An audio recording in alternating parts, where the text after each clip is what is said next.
Well,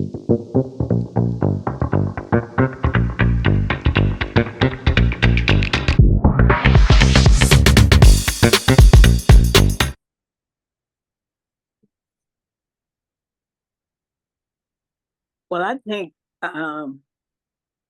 while we are waiting for final setup, so hi, I'm Thelma Jones. Thank you so much, everyone, for logging on, for being with me this evening or being with us. There are a million other things that you could be doing, and to know that you're here and waiting patiently as technology does its thing, my my hat off to you. I'm thinking while we are waiting for things to fall in place, we used to have in our support group meetings that everyone at some point would go around and introduce themselves. And that became such a popular way of getting to know people. We had to stop because some of the introductions became a little longer than was necessary. So we did have to stop there. But I think now is a good time to resume that practice. And I'm going to start with our guest speaker, Dr. Bright. Yes, before, sorry to interrupt, it's just that, yes, your account is a master account, and Yeah, on the main tool, you're gonna see a button that says record. Can you click there? I think I clicked it already. Okay. Okay. Isn't Record. it clicked, Lisa? Yes, Yes, you're recording. Yes, sorry. Thank you. that's okay. Yes, we can continue. Okay, so we're going to start with our guest speaker, Dr. Muriel Bright. Good evening, everyone. Good evening. So I'm going to be very mindful of what Miss Thelma just said, and I don't want to be one of the one who goes on and on and on. So I'm going to introduce myself very briefly. Again, my name is Mireille Bright. I'm a registered dietitian and nutritionist by trade, currently working at the Ralph Lauren Center for Cancer Prevention at the Lombardi Comprehensive Cancer Center in Georgetown University. I work there currently as the public health nutritionist, making sure that we do nutrition education to the community as it relates to cancer prevention. I also are very much so involved in the coordination of our community and outreach activities within the community. I'm also a minister, so in that capacity at the Ralph Lauren Center, I'm also the coordinator for our pastoral initiative, which is simply means that I build a partnership with churches and we go and bring forth the cancer prevention message to the church. So in a nutshell, that's who I am. I am a mom of three two teenagers and a young adult. Just dropped my son off to college on Sunday, so shed a couple of tears there. That's my only son, and I love good food, and I'm excited to be here this evening. So, thank you for having me. Thank you. We're just curious, where's your son off to school? So my son Paul is off to University of Richmond, and he's going to be majoring in accounting and finance. Oh, okay. Well, at least he'll sort of be close to.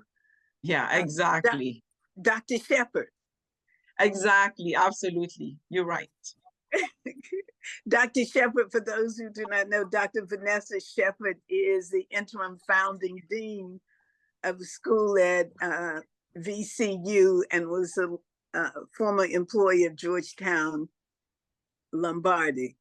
Dr. Shepherd will be the guest speaker for the third year in a row in September for our anniversary celebration. So Dr. Bright is feeling quite happy that her son is near positive vibe. Okay, Scarlett, would you like to go next? So I'm transitioning over, and at some point I'll have to cut off one system to keep from getting the feedback, and I hope I don't lose you in the process. Okay, if Thelma says so, I'm ready. Okay. Hi, I'm Scarlett Small, a member of the board. I'm also a volunteer with her food share program.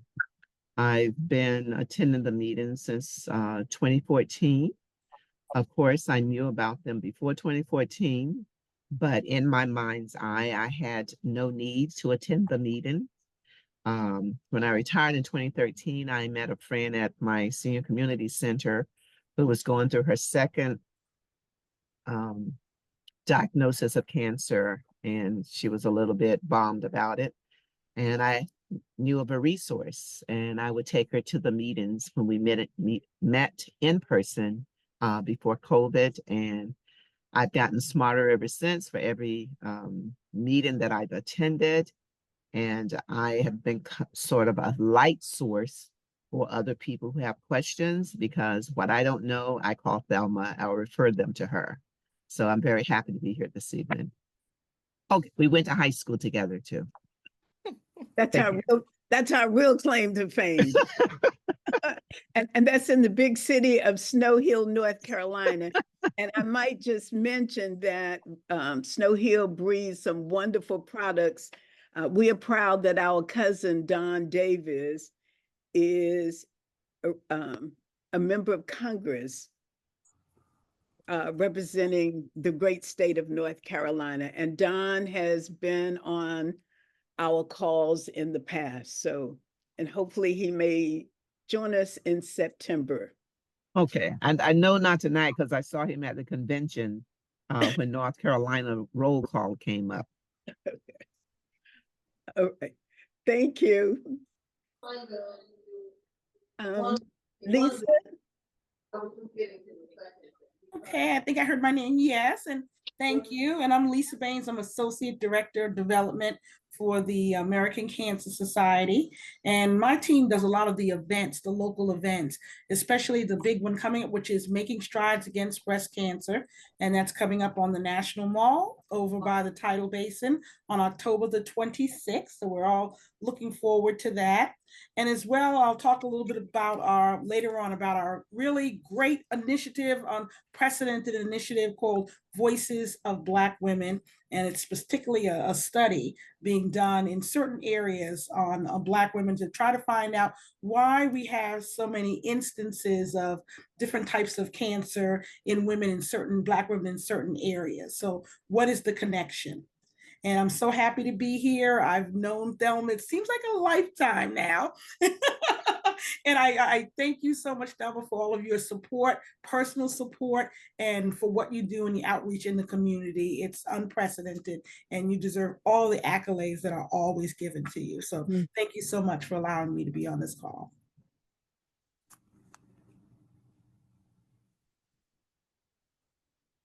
Thank you. Who's next?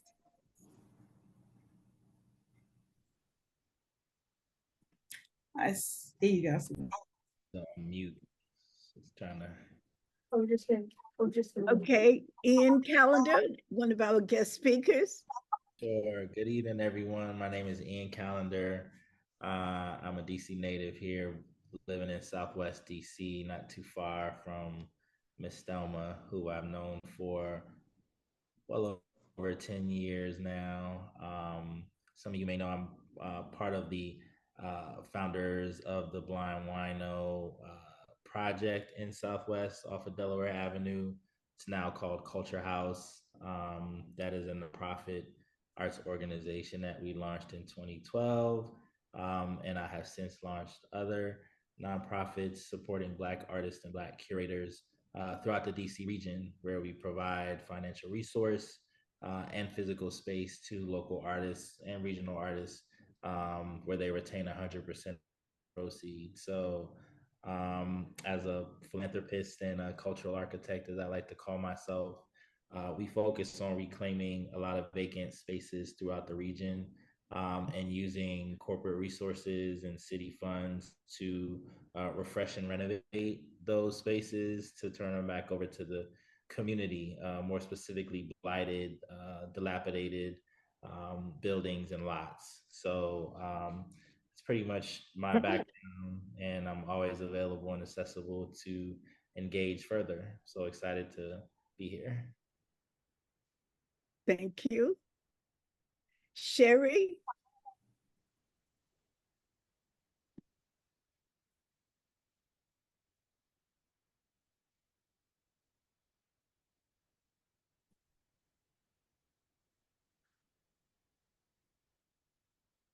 Good evening, everyone.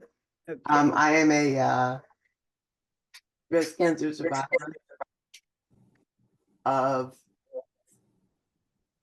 going on, well, I guess I just passed my 14th year anniversary because I'm the same number of years as the breast cancer support group. So is that right, Thelma, then? I'm an ambassador, and I've been coming to the meetings since I was initially had very early stage breast cancer. I'm also a quadriplegic, and I'm always happy when Thelma has her November meeting, which is dedicated to disability and breast cancer. So she's a wonderful community member, wonderful friend, mentor, colleague, and all around award winner. And there's another one that I hope she'll tell us a little bit more about that I saw in the newsletter. So it was glad to see that she was recognized. So it's great to be here. And it's great to see, even though we're in boxes, it's great to see so many people. COVID is definitely not gone. I thought I made it 4.5 years, and I got it a couple of weeks ago. So we're not being too careful. It's a summer spike. Great to see everyone.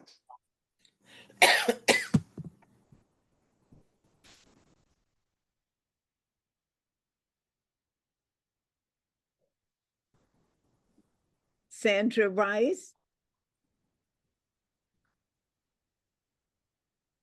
Good evening. My name is Sandra Rice, and I'm a 9-year breast cancer survivor. Sandy. Wow. That was short and sweet. And I might add that in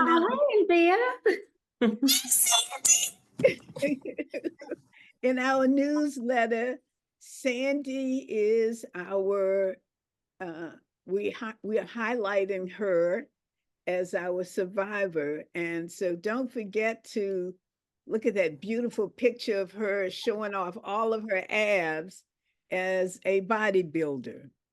So thank you, Sandy, for being a part of us. Okay. Kathy DeBow.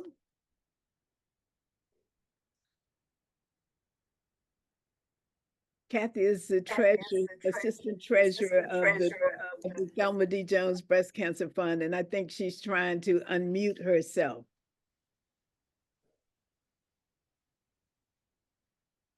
Okay. Well, while Kathy is doing that, I'll call on Denise Triplett, who is an ambassador. Good evening, everyone. My name is Denise Triplett. I am a 22-year breast cancer survivor and also an ambassador. And I'm real excited about tonight's program because I've been fighting the battle of the bulge all my life, and lately beginning to have a lot of dental work done. So I'm excited to learn something new and different. Thank you, ladies and gentlemen. Thank you. Anthea Peters?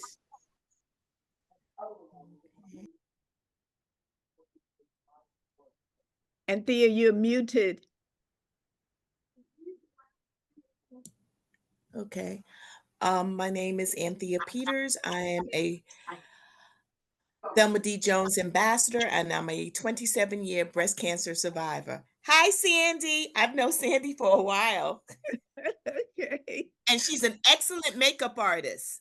Oh, okay, that's good to know. Okay. Angie Walker?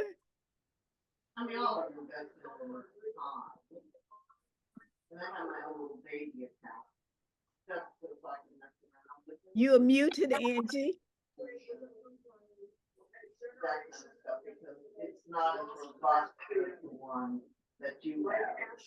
Angie, you're muted, and if we could ask you I'm to just please talking.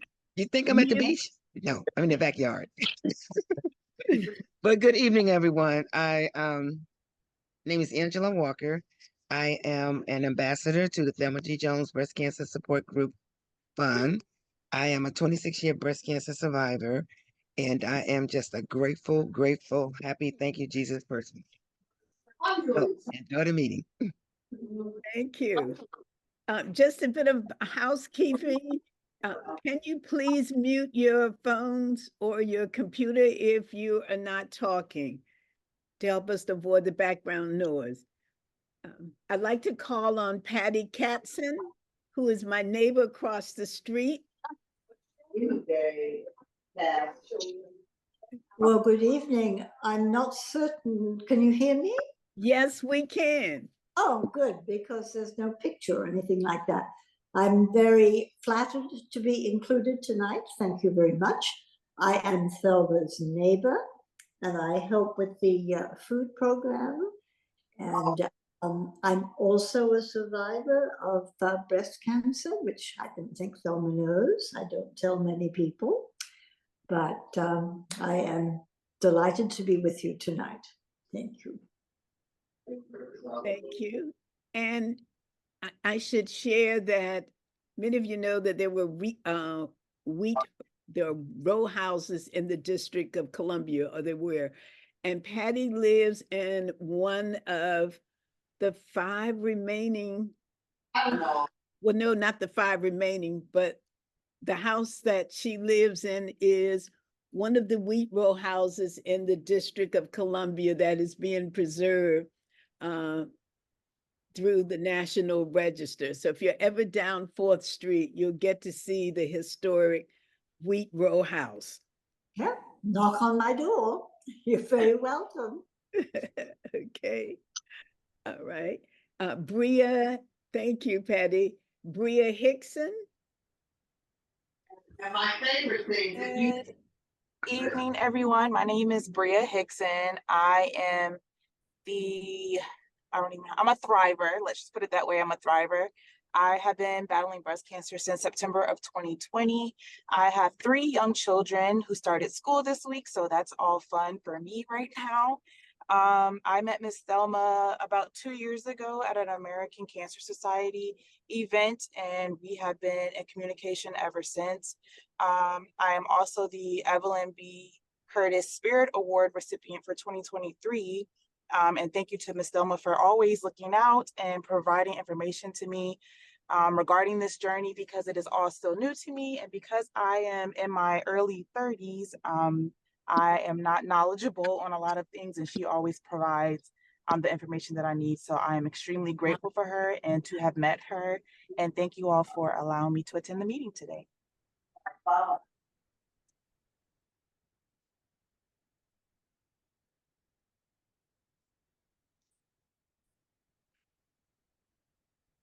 You're muted, Thelma. Oh, sorry. I was saying, Bria, thank you for that. And could you just tell us a couple of sentences about IBC? Because many of us, or many on the line, may not be familiar with inflammatory breast cancer. You're muted, Bria. Inflammatory breast cancer. Yes. So as I'm still going through this battle, I am learning a lot more information. It affects 1 in 3 women, more specifically Black or brown women.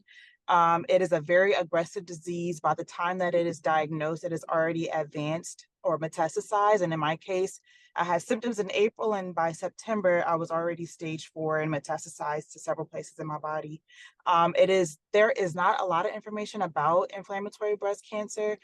It does affect a lot of women in their 20s and 30s. But I am still an advocate for young women, as well as learning more information about inflammatory breast cancer. The symptoms and the signs do look different than other forms of breast cancer, but I think that's why I am pushing to advocate for women to understand their body and know what the symptoms can look like, so that we can eliminate and have early detection be a successful situation for other people. Thank you. And the Thelma D. Jones Breast Cancer Fund is proud to have Bria as our Evan B. Curtis awardee, but because it allows her an opportunity to not only raise awareness about IBC, but also to be an advocate for the disease. So I really appreciate that. Thank you. I see Newton Narinda. Hi, everyone. My name is Newton. Yeah, I'm joining you for the first time. Welcome. Thank you. Yeah, so I'm joining you from the reference center, and I'm standing in for Danielle to just answer some of the questions that may come up during a brief recorded presentation. I'm a master's student at Georgetown University and a medical doctor. And at the moment, I'm working as a research assistant at the Reference Center. Oh, okay. So thank you. You're here to answer any questions we might have on oral health. Yes. Thank you so much. I really appreciate that. Kathy, are you ready now to introduce yourself? Okay, she's still having some issues. Sydney, would you like to introduce yourself? Yeah, sure. Hi, guys. My name is Sydney. I am here because I was invited by Mr. Calendar. I'm a clinical research professional with a passion for public health and advocacy, especially when it comes to women's health. So I'm simply intrigued by your organization and just looking for ways to get involved and help. Oh, thank you. And that's very kind of Ian to invite you. So welcome. Thank you. Okay. Marlene Dixon, who is a newly diagnosed breast cancer survivor. Marlene, could you come on and introduce yourself? I think you're muted, Marlene. Hi, good evening. I'm Marlene Dixon. I was diagnosed in July of 2023 of cancer in both breasts. I was diagnosed with stage 0 in one breast and stage 1 in the other. I was able to have a biopsy on both breasts and have a total mastectomy in September 19th of 2023. I'm still on my journey. I met Miss Thelma, which has been a great help to provide a lot of resourceful information as I go through this journey. And I really appreciate Miss Thelma so much. Miss Angela referred me to Miss Thelma. So I am still on my journey right now, and I'm doing reconstructive surgery right now, and I'm doing fine, and that's where I'm at. And I'm looking for to join in and help out wherever I can and be a part of this beautiful organization. Thank you so much. And Sergio, would you like to introduce yourself? Yes, my name is Sergio Jimenez Rios. I'm from Mexico. I've been working with Ms. Thelma for the last 2-3 years approximately. I have this connection not only with Miss Thelma, but with her cause because my husband died from lung cancer. And my grandma also died from breast cancer, and I like the mission and the scope to help communicate this valuable information. I'm happy to be here. Thank you. And I think we have everyone. So we are going to continue with the program. And in the interest of time, you'll be happy to know that I'm going to shorten my opening remarks. But I will say again, good evening and welcome. And I'm so happy that you're here. And we're especially happy for our impressive platform guests who you have met, but we'll hear a bit more about them later on. So the mission of the Thelma D. Jones Breast Cancer Fund is to advocate and improve the overall health and wellness of women and men as we work to reduce the incidence and mortality rates of breast cancer. And we do this through outreach, education, support.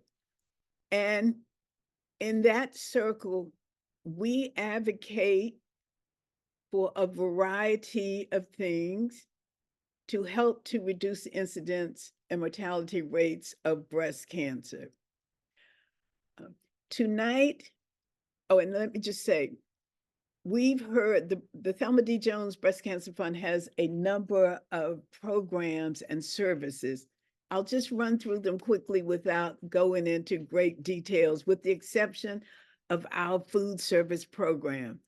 When COVID hit in March of 20, we quickly set up an outreach program to serve meals to seniors, immune compromised, and when we have additional food, we reach families and other people of need in our community. I am very happy to have a group of dedicated and committed volunteers. Several of them, or a few of them, are on the phone tonight. Scarlett Small, who's on the Thelma D. Jones Breast Cancer Fund board, our webmaster, Sergio Jimenez, Patty Katzen, who we met earlier, and we are also welcoming Anthea Peters when she retires at the end of December. The program we started out serving lunches 6 days a week to about 50 or 60 people. The program then, as COVID sort of relaxed, and we all know that it is not over with. As a matter of fact, it has been announced that this is one of our most challenging summers since the pandemic has started. So unfortunately, it is still live and well. But fortunately, the Thelma D. Jones Breast Cancer Fund is working to help with food insecurity and to still help to reduce COVID, particularly with our seniors who have mobility and other kinds of issues. They do not have to go out and expose themselves to the greater masses that may contribute to their getting it. And so when as the program evolved, we went from 6 days a week to, in the last couple of years, we have been serving food, or I should say meals and fresh produce. And when I say fresh produce, we get a variety of fresh produce. And I am so pleased that we have a speaker here that can share with us the importance of having access to affordable and fresh produce. So I won't steal any of her speech in that regard. But I am happy that we've continued that program.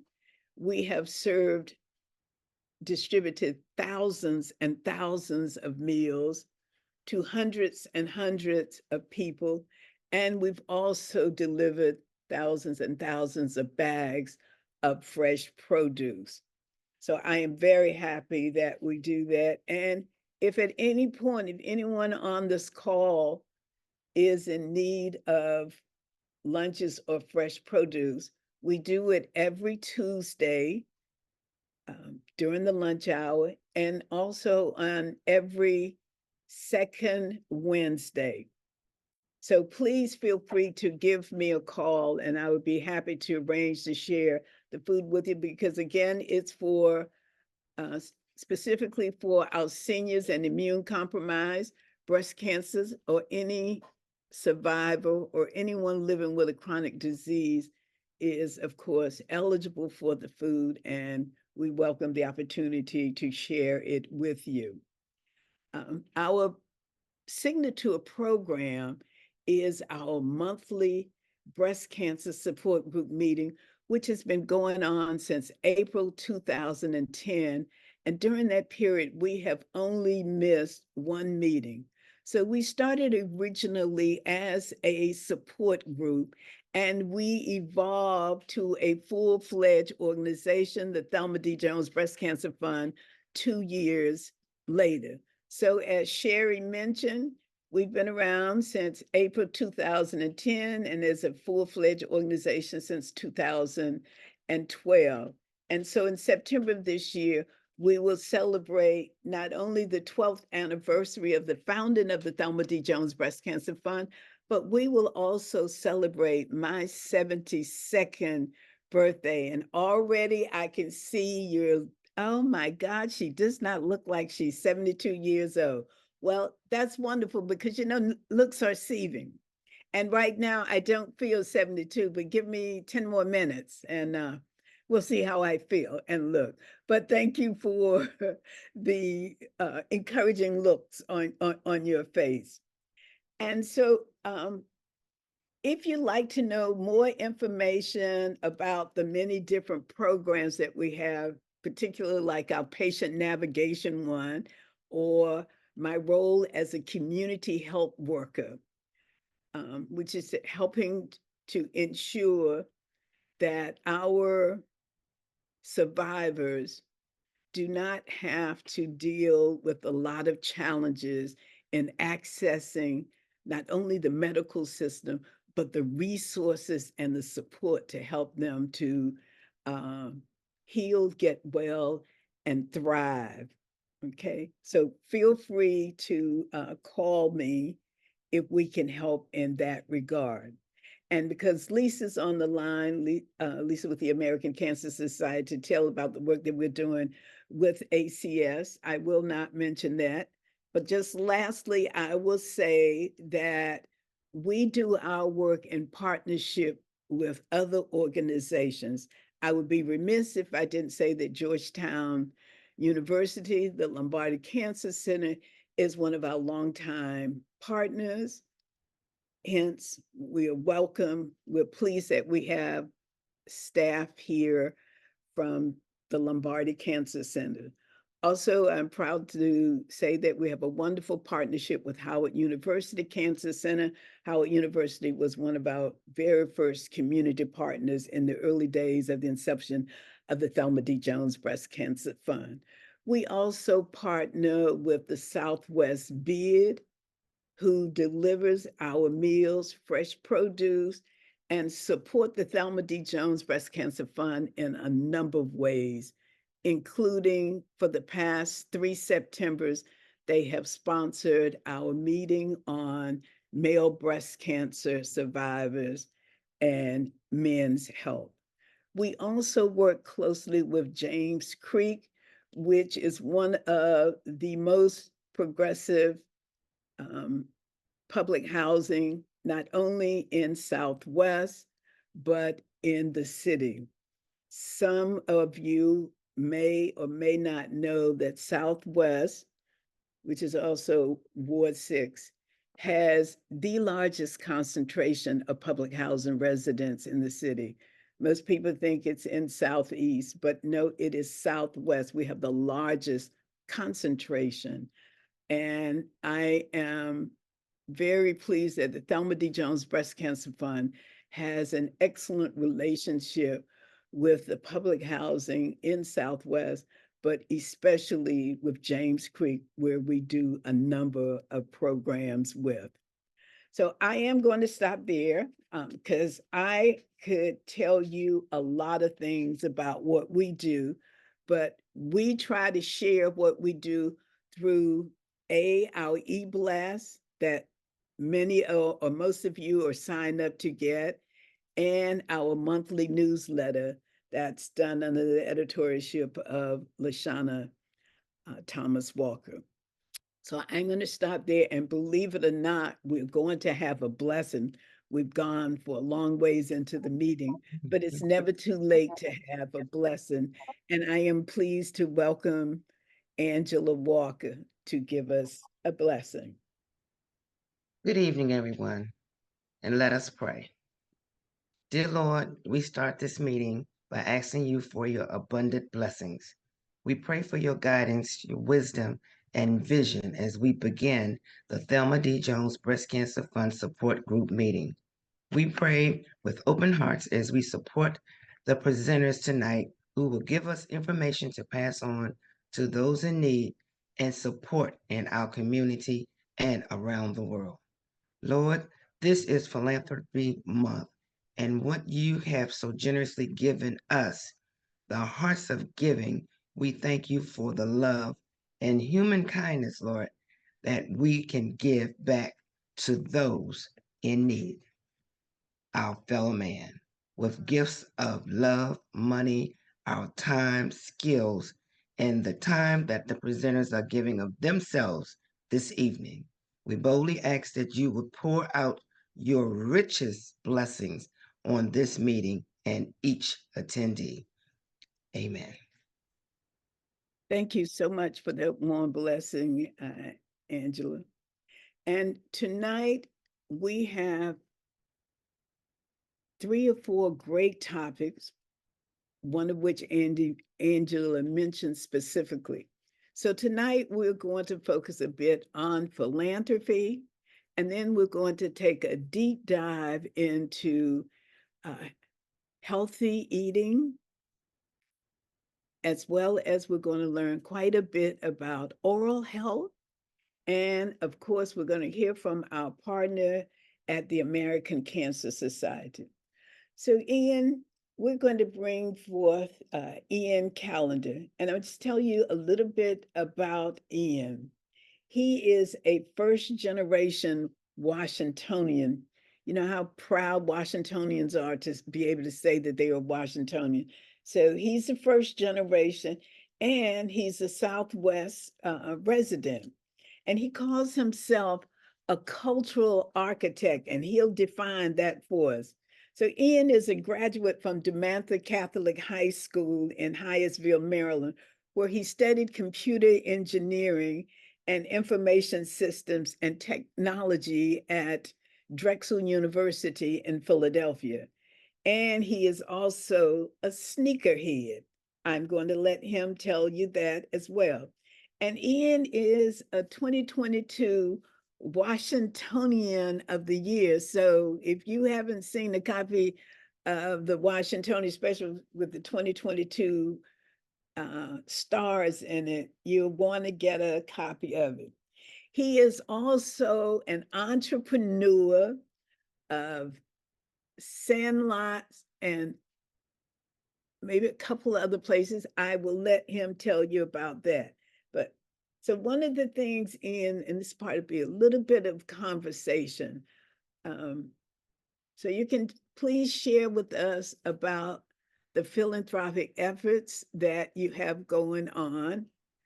Someone said to me that the mayor just loves you and she thinks that the sun rises and sets around you. So I'm just putting that out there. I was told that, and since I was told that by a reliable person, I'm going to believe that. So hence, that's one of the many reasons why I'm trying to stay close to him, because I eventually want the mayor to think the sun rises and sets, not around me, but the Thelma D. Jones Breast Cancer Fund, because the District of Columbia has an extremely high incidence and mortality rate of breast cancer.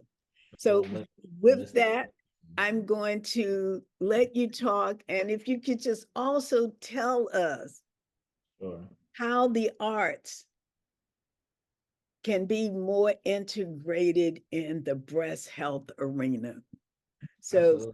Well, it's all yours, thank you, Ian. Ms. Thelma, for that vocalized description in detail. And I guess it doesn't help that the sun is literally setting right now. So thank you for that. But good evening, everyone. Once again, my name is Ian Callender, and yes, I am a first generation Washingtonian. Both of my parents were born in Guyana, South America, which is a beautiful country. I visited it for the first time a couple years ago, and my mom landed here in Washington, D.C., and I was born at Howard University Hospital almost 43 years ago in 10 days. So definitely a beautiful journey. And the philanthropy component, and I know that we run over on time, so I'll try to keep it brief as well. But the philanthropy component for me, as she mentioned, I'm a sneakerhead, which really is just a hobby that I had when I was at DeMatha and even previous to that at my middle school, and wanting to collect, rare sneakers, rare items to kind of individualize myself from everyone else, and just the joy and the passion that I received from that collecting kind of helped me transcend into the philanthropy arena fairly early. I used to have a project called Kicks for Kids, which was a way for us to showcase to nonprofit organizations a way where individuals like myself that had an abundance of sneakers were willing to contribute those to those less fortunate. And it really took off in the early 2000s. I'm dating myself, but the early 2000s, where we partnered with the Greater Washington Boys and Girls Club. We partnered with the Children's Hospital, National Children's Hospital, and other organizations, Sasha Bruce House, where there were youth that didn't have access to footwear like some of the others. So utilizing my hobby and my passion to turn it into a philanthropic um, process was something that was not normal back then. Of course, now we have a lot of efforts philanthropic that have the ability to support organizations above and beyond. But during an era where we didn't have social media, we didn't have the technology to spread the word of how we can share this philanthropic component was something that I definitely valued. So early on, that philanthropic route just transcended into becoming an entrepreneur. And that's when things started to kind of click as far as me wanting to do things that I enjoyed and I honed in on my creative craft, and there was always something that I wanted to tie back to. So through my for-profit business, I always used to take a percentage of proceeds on some of the event activities related to nonprofits. And again, that's how Thelma and I first met when we did our project in Southwest at the Old Friendship Baptist Church back in 2012. She was actually one of the first individuals to embrace our nonprofit arts organization, where we took this church that was built in 1886, renovated it, refreshed it, and turned it into this cultural arts institution. But we used to give them some fundraising support.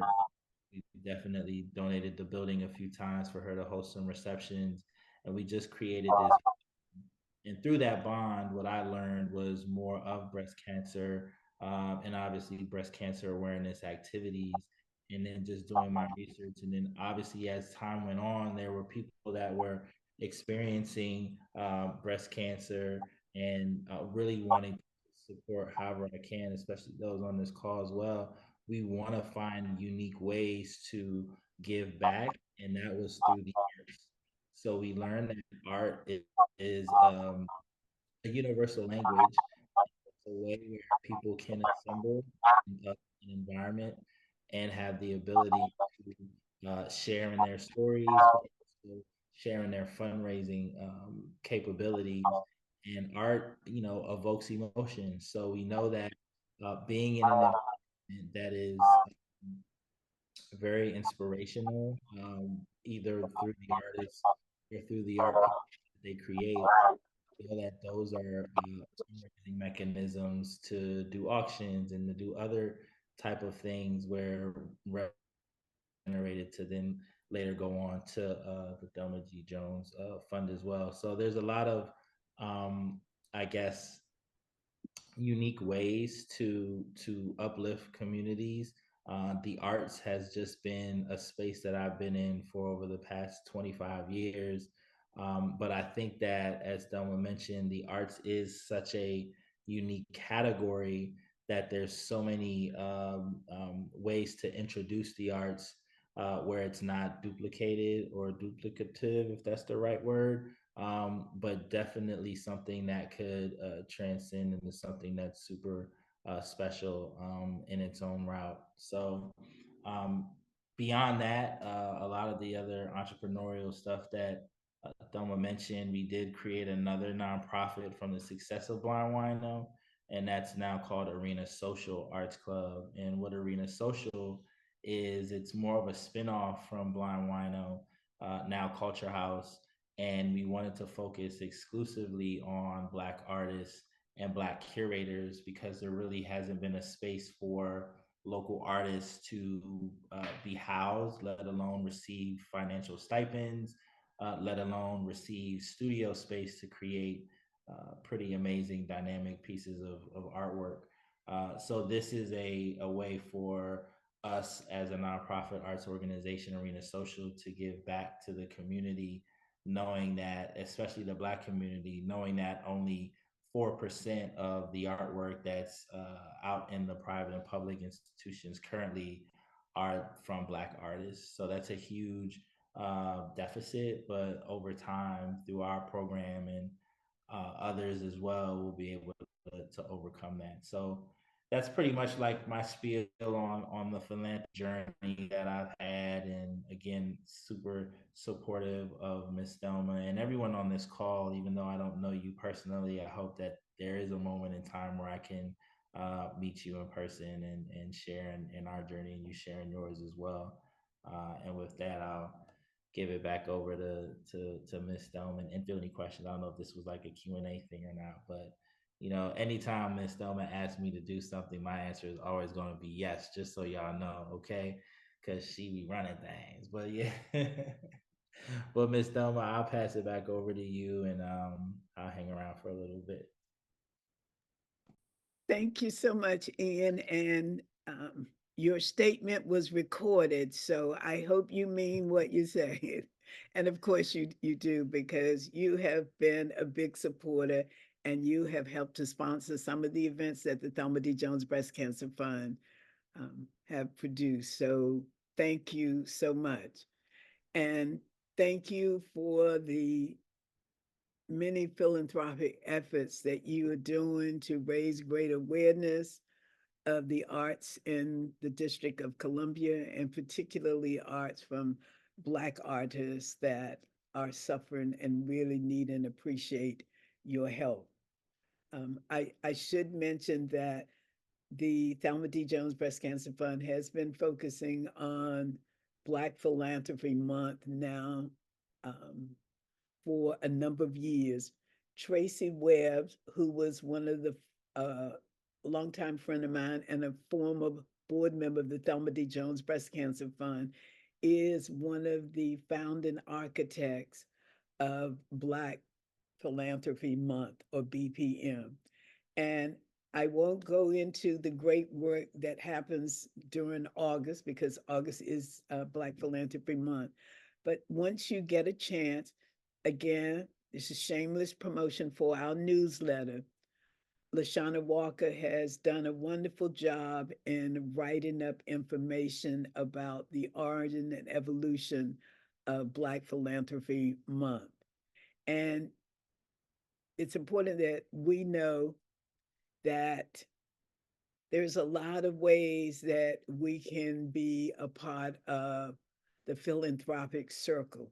And many of us, like Ian said, when I wanted to title him a philanthropist, and he said, okay, but I'm not for sure if I'm ready for that title.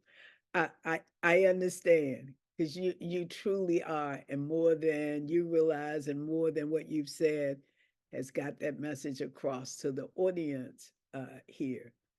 But when we work with our churches, our alumni associations, our PTAs, parent teachers meeting, in the community, we are giving back.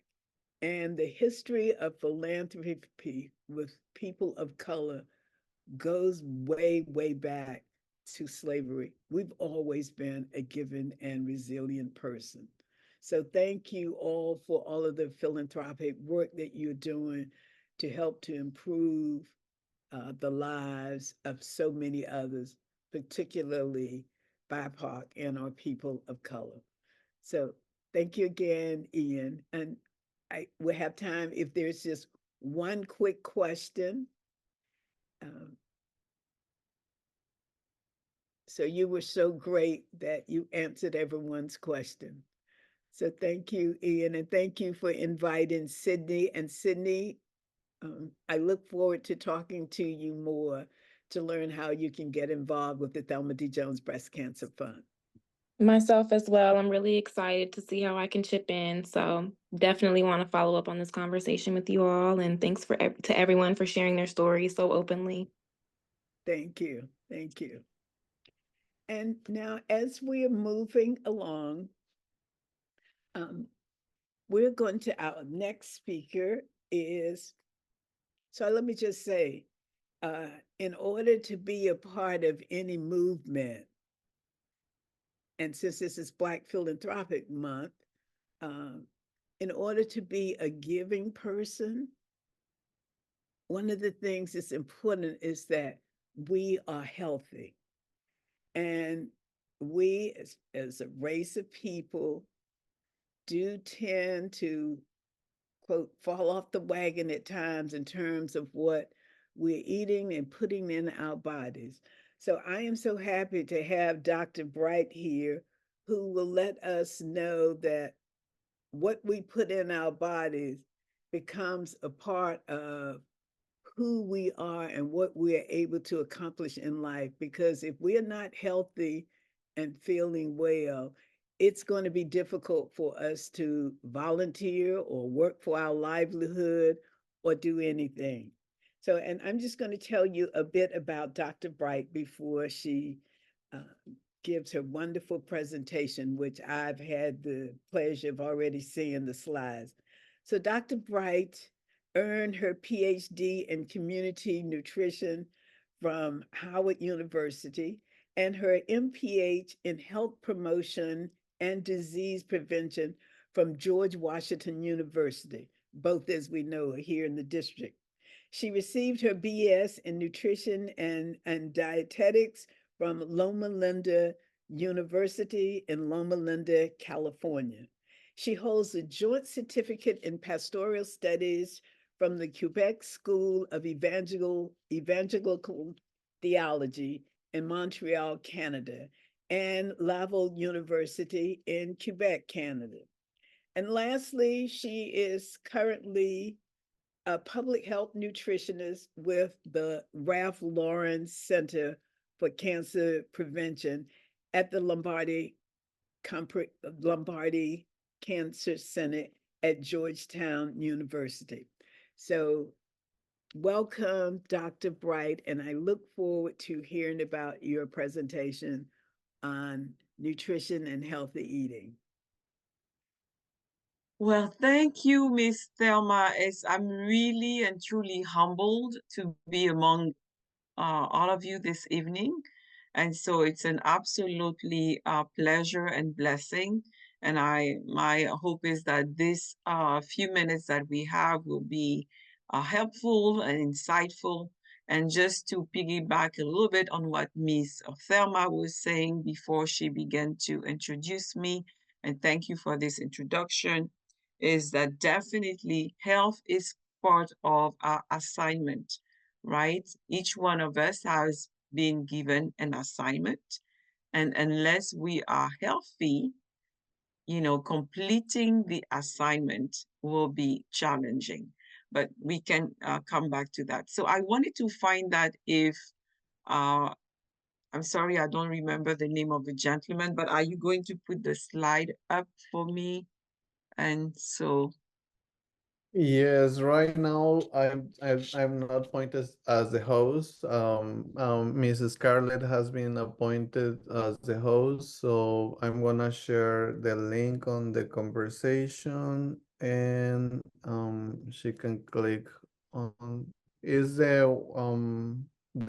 Zoom or is the food PowerPoint? It's a PowerPoint. Okay, got it. One moment.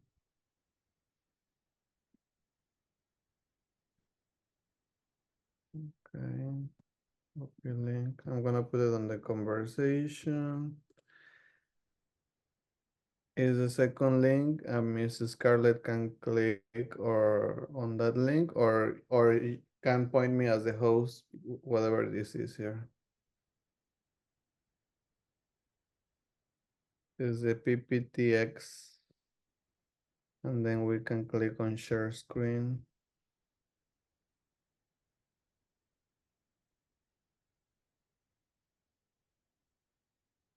If you want to put me as a co-host for the presentation. Only as possible.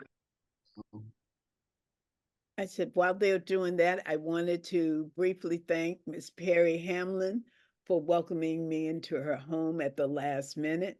And for those of you who are not familiar with NPR, you may want to tune in at 10 a.m. daily to see the Jen White Show, because her daughter, Haley Blassingame, is a producer for NPR's 1A, hosted by Jen White.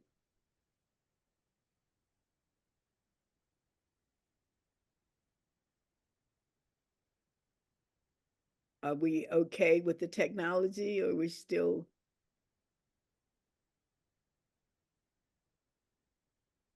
Yes, Ms. Scarlett, you can go to the list of users, the participants, and in the name of the speaker, Mrs. Bright, we can point her as a host.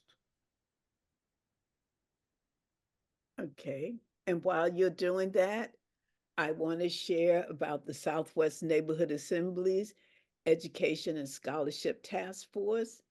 And I'm happy to say that Haley Blassingame is a 3-time recipient of the Southwest Scholarship Program.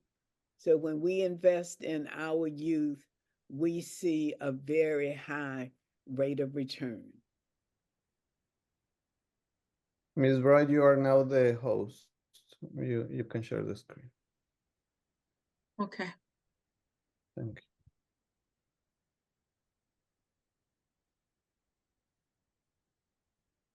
Just let me know if I need to do some more fillers, because I always have wonderful things to share. Can you see my screen? It's starting. There it is. We All can right. see it.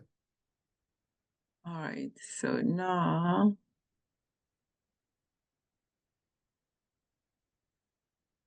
You can click there, start slideshow. Matthew. Perfect. Yes, Matthew. Yeah, so are you able to see it in full? Make sure you close that drive. So when you Mrs. finish eating your ice cream, you can take a bath and make your bed, okay? All right. Mrs. Carla, sorry. You may want to mute your phone, your computer. Okay. All right, so again, thank you, and thank you all for your patience. Feel free to ask questions, or I'm sorry, I believe we'll have a Q&A at the end, right? Okay, so today we want to talk about cancer survivors and stress.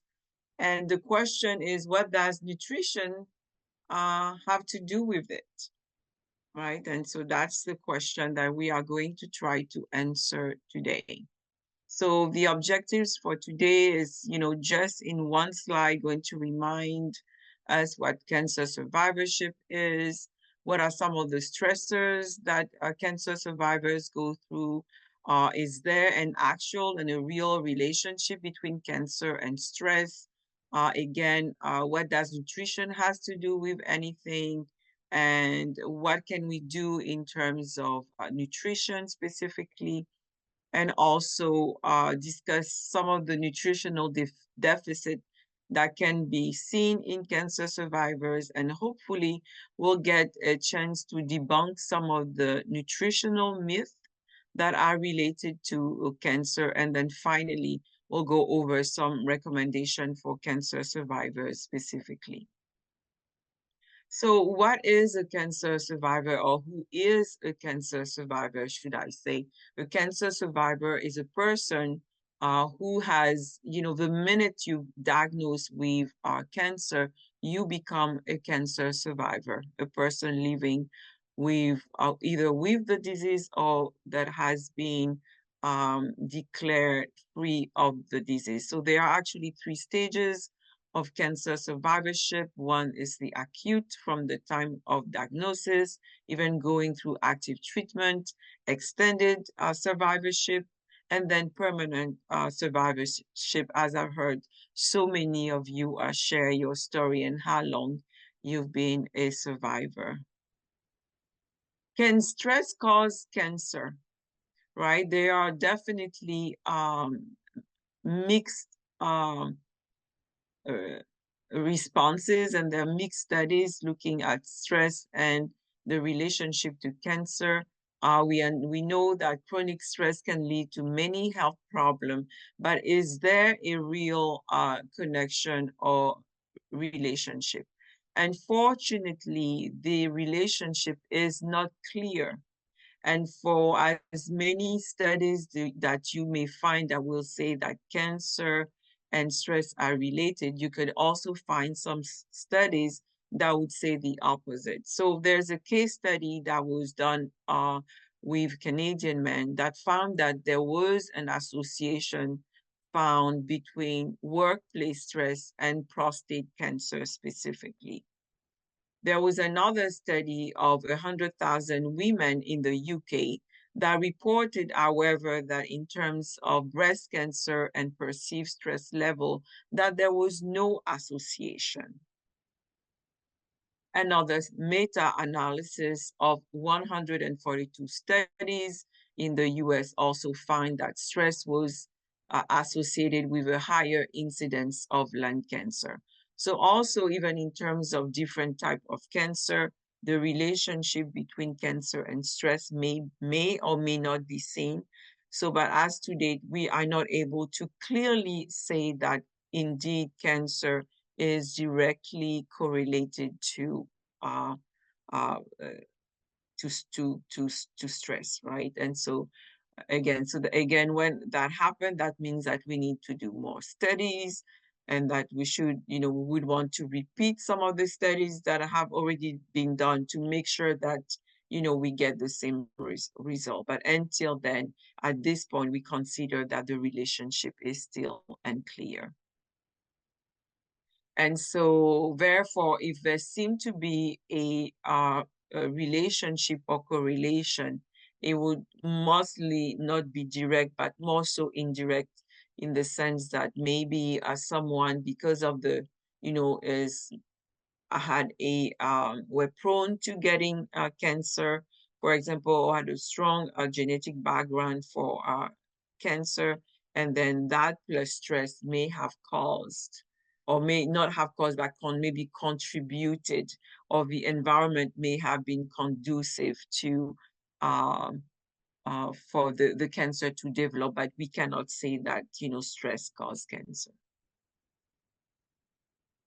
At least, in most of the studies. So there are definitely stressors. So stress in today's society is a major issue and has strong impact in terms of many different diseases, and that include cancer, and even more so in terms of cancer survivors. It's very important that we are able to manage the stress or keep it to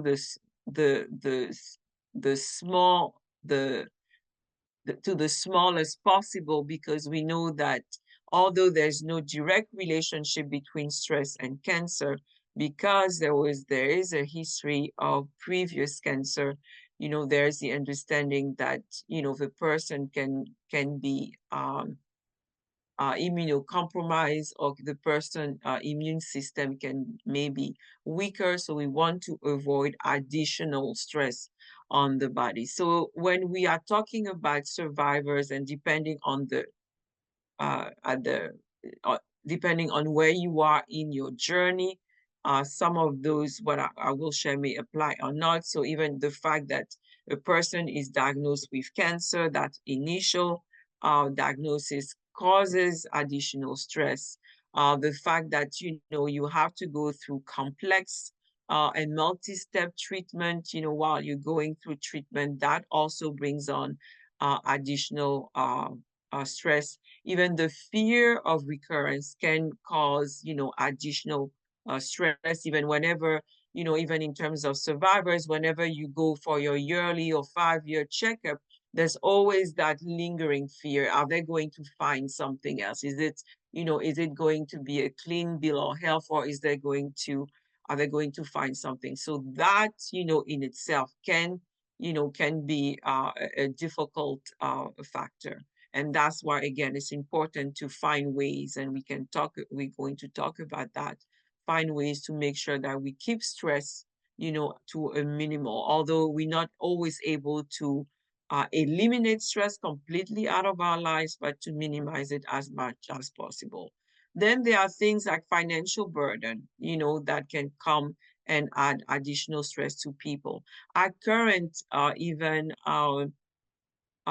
climate, right? A political climate, the health climate, and all the things that we hear in terms of different, issues, those contribute to some of the stressors that can negatively impact cancer survivors. So just the fact that a person is a survivor, again, what can be normal, could be treated as normal stress for a non-survivor, may have to be taken more seriously in the case of a survivor. That means that, making sure that you keep, because you are a survivor, making sure that you don't bring on additional stress, or that you find ways to minimize stress as much as possible.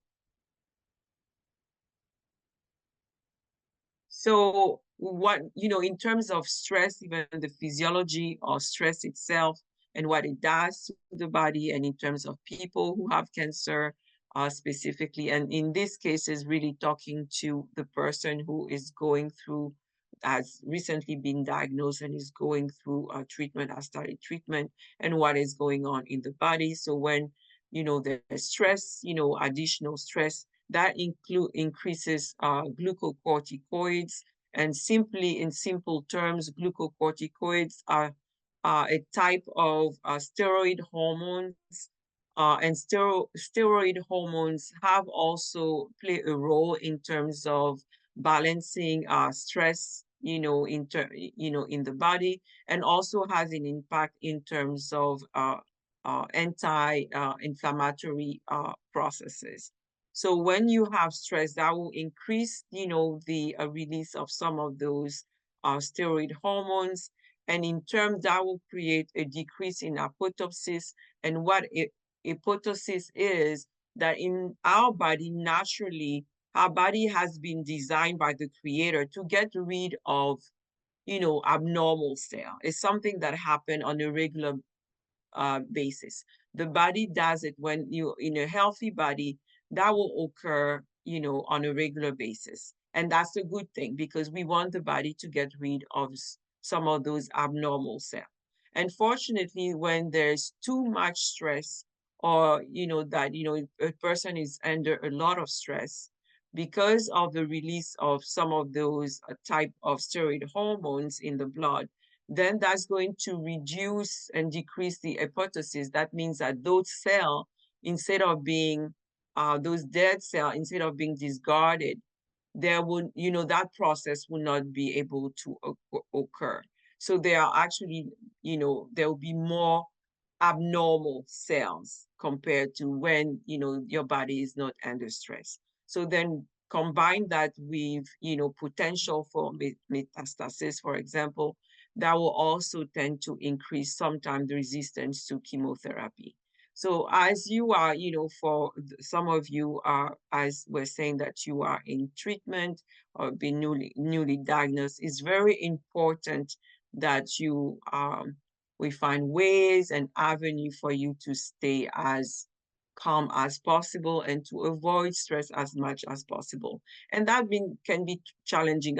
I remember one of you mentioned that you're a mom of 3 and having children that going through school, and there's a lot of things that goes on just being a mom. And sometimes it's easier said than done, to say that we have to manage stress, but when in fact there's so many stressors that come at us throughout, our lifetime. But, at the same time, I think having a basic understanding of those things can also help us to find ways to alleviate the stress if we're not able to completely eliminate it.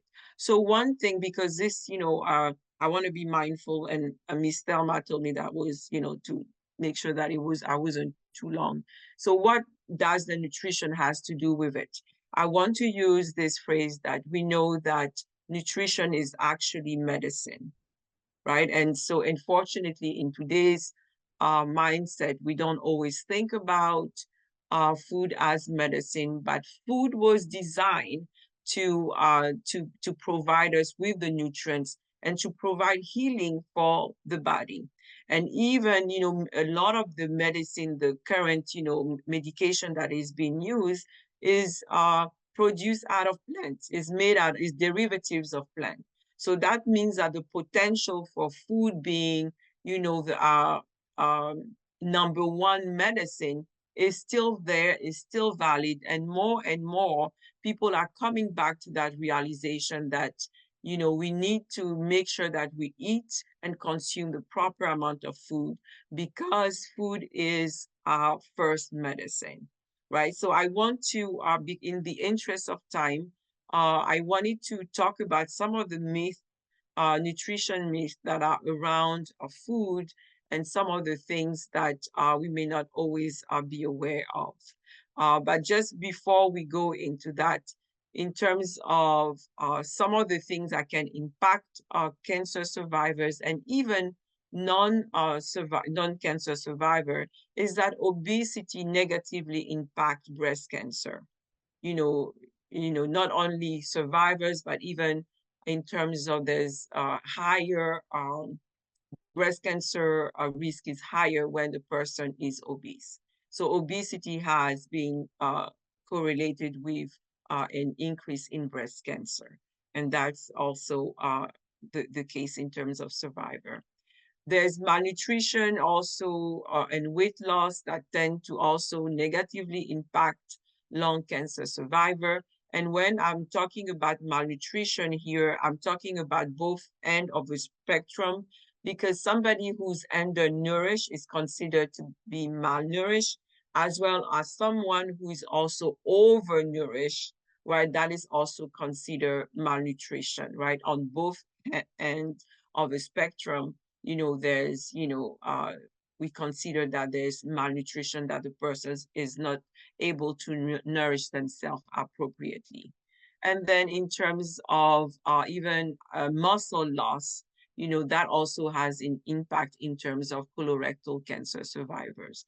When you look at malnutrition plus, weight loss initially at the beginning of treatments, or then weight gain, all those things directly impact cancer survivorship. So nutrition should be the first cancer prevention method. So as, of course, when you're going through treatment, you're going, the physician, your physician team, your health professional teams will choose and decide the best treatment. But at the same time, you want to realize that nutrition is as important as the chemotherapy, as the different treatment that you're taking.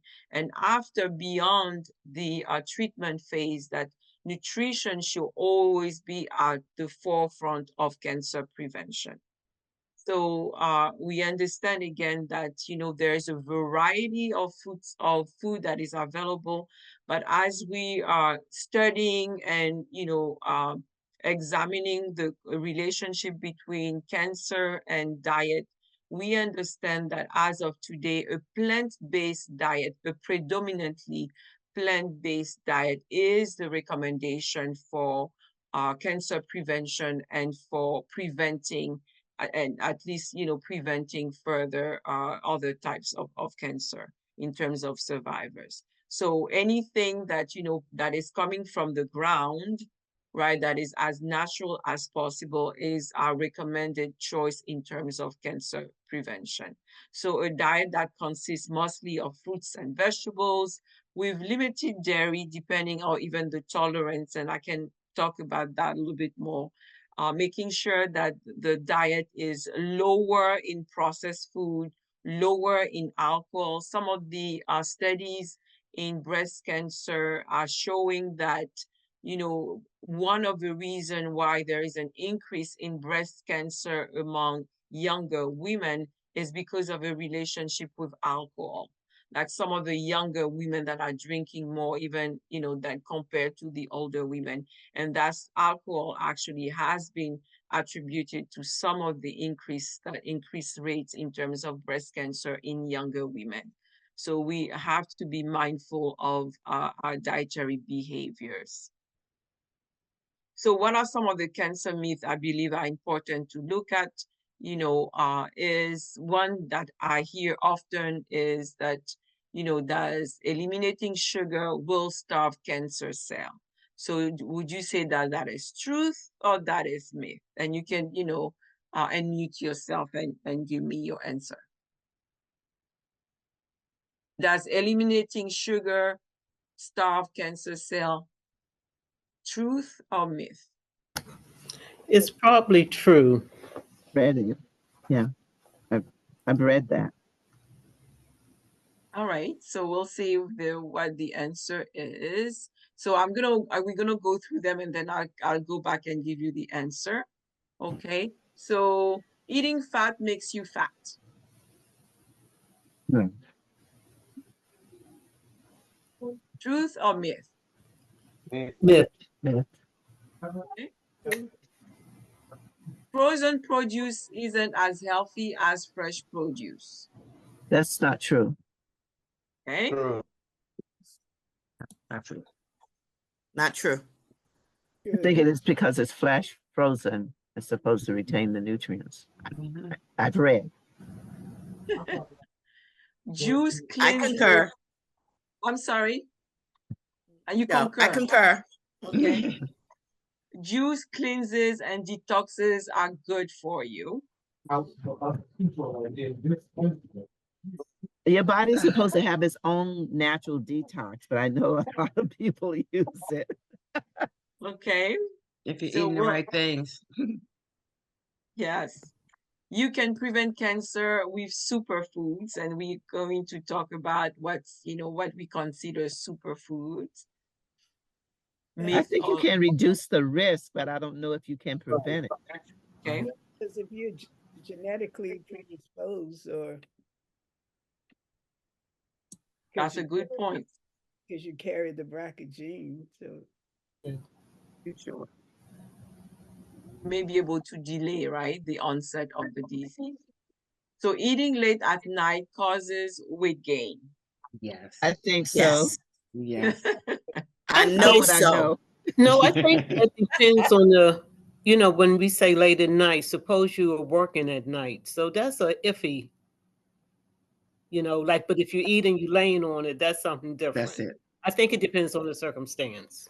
Okay. And if you exercise, you can eat whatever you want. Not False. necessarily true. False. That's false. Well, some cases. I don't think it's absolutely true. Some Okay. cases. Mm-mm. All right. So, and so should we also steer clear of carbs? No, it provides No. energy. Okay. Well, I can already hear carbs, yes.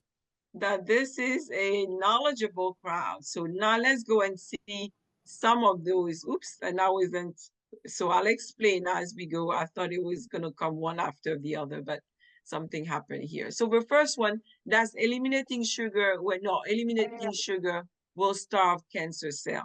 Well, is actually sugar. The truth is that that statement is not true because sugar feeds all cells, right? Not only cancer cells, right? So that means that if you don't have any sugar at all, that even your good cells, your healthy cells will also starve, not only your cancer cell. So the key here in terms of sugar is what type of sugar you want to consume. So instead of your simple sugar, like for example, your cake, your pastries, your candy, and I see some faces there because some have, I know, sweet tooth, right? But you know, is then it becomes what kind of sugar do I feed my body, right? But so if you have, because in mostly everything there is sugar, right? Even potatoes have sugar, right? They have natural sugar. So what we really, you know, need to be mindful here is that we want to stay off of the simple sugar, like your juices, your carbonated juices again, your pastries, your cake, your cookies. I'm sorry. Oh, I said sodas. Exactly, exactly. And more so go with, you know, so instead of having you know, one of, you know, like an orange soda, for example, to eat an orange. That's what we're saying. That would be, you know, where we want to go. We want to stay as close as possible as natural sugars versus as transformed sugar. So the second one, does eating fat makes you fat, right? So the truth is that any calories that your body doesn't need will turn, you know, into fat. Your body will store it as fat. So once, you know, your body feels that, you know what, I've reached my limits of calories per day, I don't need any more, even if it's a good type of fat and even if it's healthy, because your body has reached its limit, it will turn into fat. So it's one thing to, you know, it's basically overeating. Another simpler way of saying, if you overeat, then that over, you know, consumption will turn into, the body will store that as fat. Okay. Frozen produce isn't as healthy as fresh produce. Again, that it depends, you know, because sometimes frozen produce can be as nutritious as the other. And I'm going to say, explain that. For example, what happened in most, when you have good quality frozen produce or products, usually as soon as you know they're picked, they're frozen very quickly to make sure that we have good quality frozen products. So sometimes versus, let's say, you go and buy fresh fruit in the grocery store, but the fruit is coming from foreign countries and it has traveled miles and miles and miles before you get it. And so sometimes when you do that comparison, you're better off eating something that is frozen versus something that is fresh, but is coming from a distant, for example, country, and that has to travel or that were picked, you know, like a couple of months ago, or that where we had to use some, you know, pesticide to, you know, fasten the ripening process. So depending on of what it is and depending on what kind of fresh produce you're getting, sometimes, frozen can be a good option. Of course, the best is fresh, but frozen can also be a healthy option. Any questions or comments? Okay. So juice, yeah, go ahead. I'm sorry. Yes, it's not on the list, but carbonate beverages can be damaging for the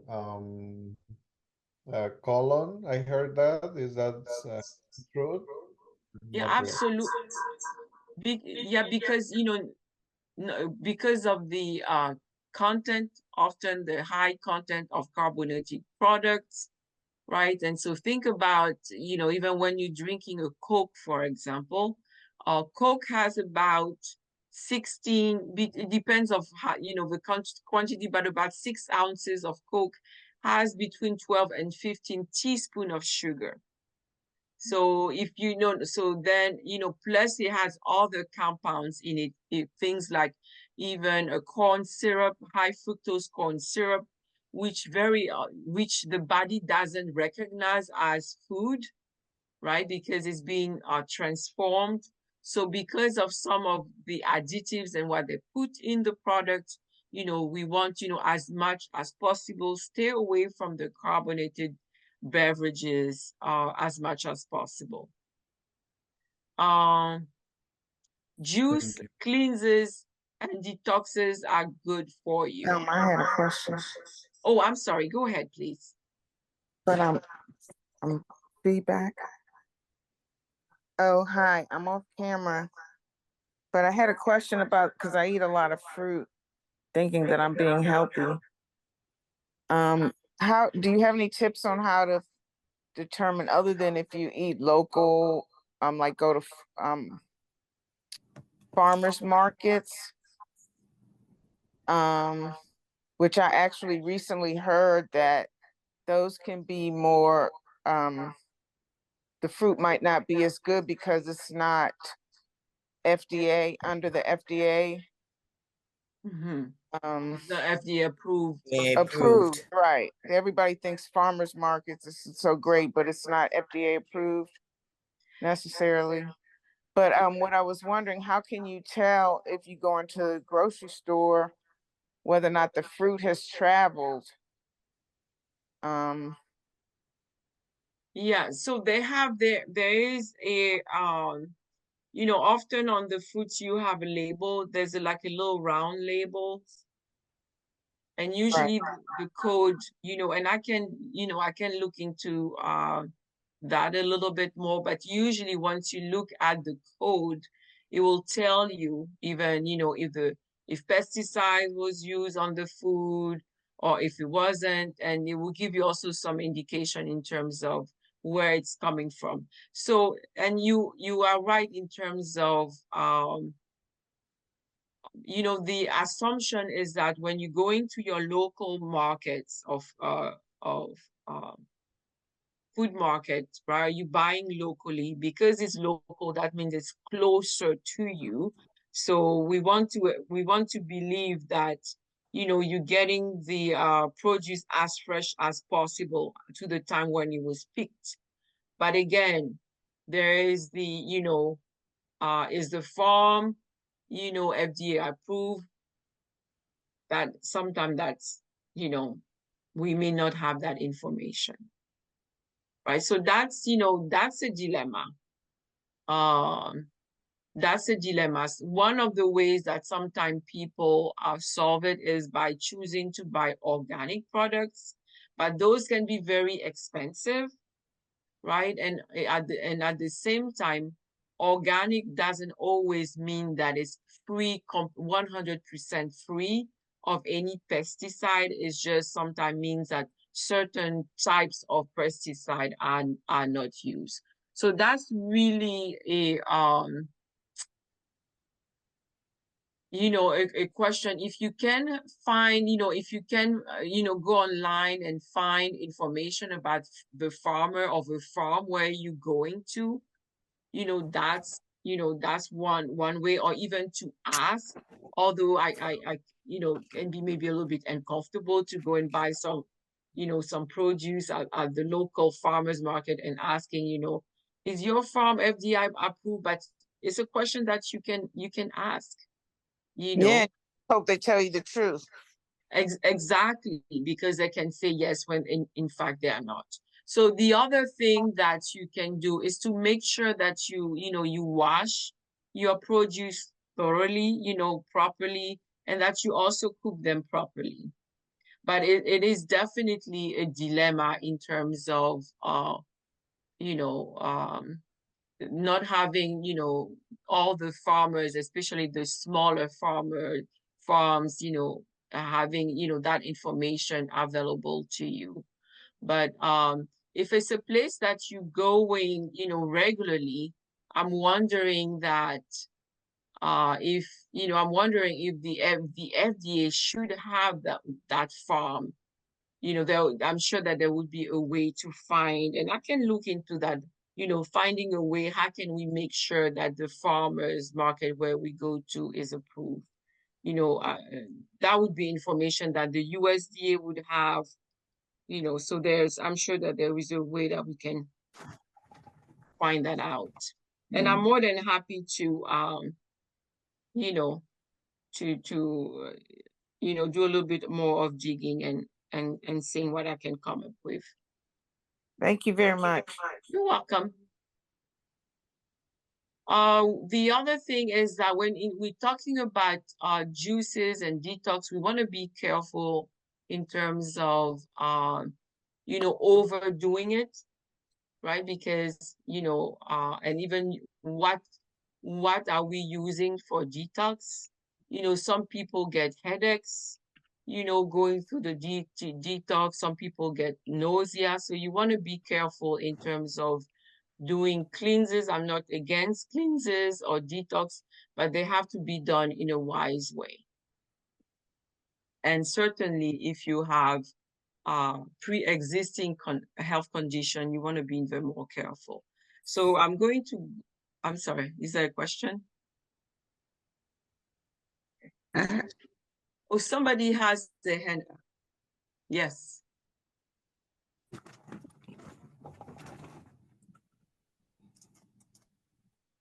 Okay, was there a question? I have a question. How about those chronics? Are they called colonics? Yes. So if they are done under somebody who has the expertise, I would not be against. Right? But against is, how often, making sure that you're doing it with somebody who has the expertise. The next question, you can prevent cancer with superfood. And I think, I believe Miss Thelma actually started answering the question. When we're talking about superfood, and at the end of this presentation, there's a list of what we mean by superfood, but it will be like your blueberries, your broccoli, your basically all your cruciferous, your green leafy vegetables, those fruits and vegetables that are, high in natural chemicals that, and that have also a lot of antioxidants which fight cancer, but eating them alone will not be enough to just protect you. So let's say you have a family history of cancer. If you have the gene, the BRCA gene, for example, that may not, will protect you. That may maybe delay the onset of the cancer, or help you recover and get back to health faster, or to or have a better survivorship. But doesn't mean that it can actually, just those food will be able to protect you. Okay. Eating late at night causes weight gain. The time of the day, depending on what you're eating and depending on how much you're eating. So let's say, somebody was saying, what if you work a late shift and you have to eat late at night? If you have a night shift schedule, but at night you eat, a good salad, a healthy salad, you may not gain weight because what you're eating is healthy. But if you were to eat, heavier food, like more processed food, then there could be, the risk of, gain weight. Again, exercise alone cannot prevent weight gain. And so you have, in addition to exercising, excuse me, you also have to eat healthy. And we stay away from carbs? Again, that is, the answer was given. We cannot stay away from carbs because our body needs carb, even our brain needs carb for to be able for us to think. But it's what type of carbohydrates you're eating. So you want to eat whole carbs versus the simple carbohydrates. I'm sorry. And that would be something like, eating whole wheat bread versus white bread, or brown rice versus white rice. Although depending also on if you have any type of bowel or digestive issue, you may not be able to eat as much whole wheat products. So, you will have to make adjustment. But, in general, we want to encourage you to eat the darker carbohydrates, because they have all the fiber and the nutrients versus the white one, for example. I know that my time is going really fast. Any questions or comments? We almost done here. So we've talked about, the nutrition recommendation, and that's what I wanted to do this truth. Excuse me, I have a question. Yes, go ahead. And I'm off camera. I've recently heard that sourdough bread might be different, healthier than white bread.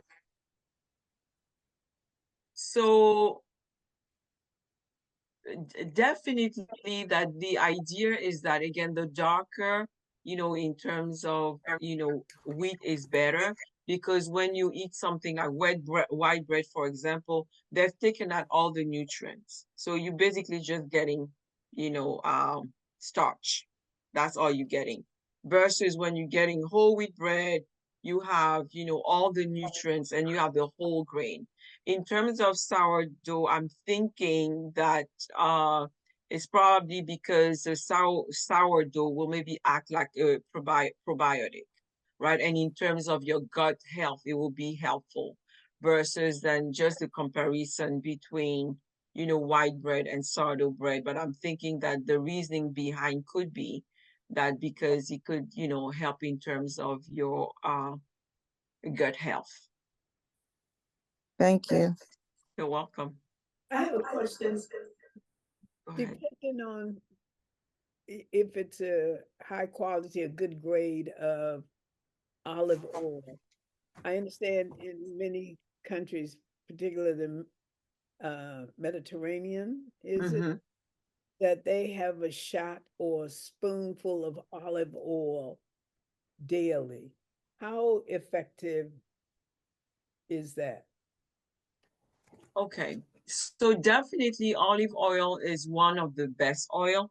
If you have to classify the oils versus, your plain vegetable oil, right? So olive oil is, at the top of the list. However, I want to say this, that yes, the Mediterranean diet is an excellent diet, but as with everything, we have to keep things in perspective. And what I mean by that, the Mediterraneans, use the oil because they're doing other things. It's a mixture of things that they're doing that, allow them to have that result. I think sometimes we want to isolate, isolate, take one thing and do it, and we may not get the same results because we are not under the same condition. There's nothing wrong, in using olive oil. My concern is that if you begin to use olive, 1 tablespoon or 1 teaspoon of olive oil every day, that's going to be because oil is just pure fat. there's going to be an increase in calories. So if you're just adding that on top of other things, and we're not making sure that maybe you eat a little bit less of something, or that you don't use any other things, that in the end, you may not see the benefit of it. So it has to be done in proportion to other things. Otherwise, in it by itself, cooking with olive oil is fine. You could use the drizzle, but you have to remember that, oil is oil, right? So if you're putting oil on your food, it's going to be additional calories. But otherwise, it's the oil of choice. Olive oil, is the, and specifically extra virgin olive oil. So as we, to summarize those nutrition recommendations, it's important that we maintain a healthy weight throughout our life, that we follow a healthy eating pattern, and that include, and I'm going to go very fast here because we've talked about this along the way. But I think Angie has had her hand up for. Oh, I'm so sorry. No. Sorry. Go ahead. I was going to wait until you got finished, but my one question is that I do like kombucha, and what really are the true benefits of kombucha? My daughter, my 16-year-old, has me buy kombucha almost every week. And it does, in terms of probiotic, it does help in terms of gut health. My concern there is the additional sugar, right? So because because usually comes in the in form of a juice, right? And so that's the only thing for me. So I would be more inclined. There's nothing wrong with it as long as you make sure that you don't, that if you're going to have one every day, that you want to make sure that maybe you have a little bit less sugar on somewhere else. But otherwise, it would be, it's fine. There've been a couple of studies that have said that it helps. But but sauerkraut is also one thing that is around the same level as kombucha in terms of probiotic and helping in terms of gut health. However, if you have high blood pressure, sauerkraut is really high in sodium, so you want to be, careful. Or things like kimchi also, right? So there are, different little things that can help in terms of gut health. Making sure that we have a variety of vegetables and fruit, and that means color. That's an easy way to remember what's good for you. Thinking about the rainbow has different colors. Your plate you should also have a variety of fruits and vegetables. And because by doing that, you're making sure that you getting all the nutrients that you need, because different fruits and vegetables have different nutrients and vitamins. All right, so whole grain, we talk about it. So again, what is it that we want to avoid? Too much red and processed meat, not to say that you should never have them, but as much as possible, there should be lower in terms of your food preferences. It's okay to have a steak once in a while, but not every evening. All your sugar sweetened beverages, I'm a big proponent of drinking just plain old water, right? And so because it's good for your skin, it's good for your bowel movement, it's help you even sleep better. So water versus sugar sweetened beverages, avoiding highly processed food like your cured meat, or if you're buying cured meat, or let's say you're buying ham or turkey, making sure that it doesn't have any nitrites, which are the component that, have been shown to cause cancer. So, initially, making sure that you read the labels a little bit more. And maybe at some point we can have a more, today is more of a general, discussion, but we can, like take a session when we actually learn to read the label specifically. And we can take, 15 minutes to 20 minutes to do that. Avoiding refined grain products, like again, the brown versus the white, and avoiding alcohol, being physically active.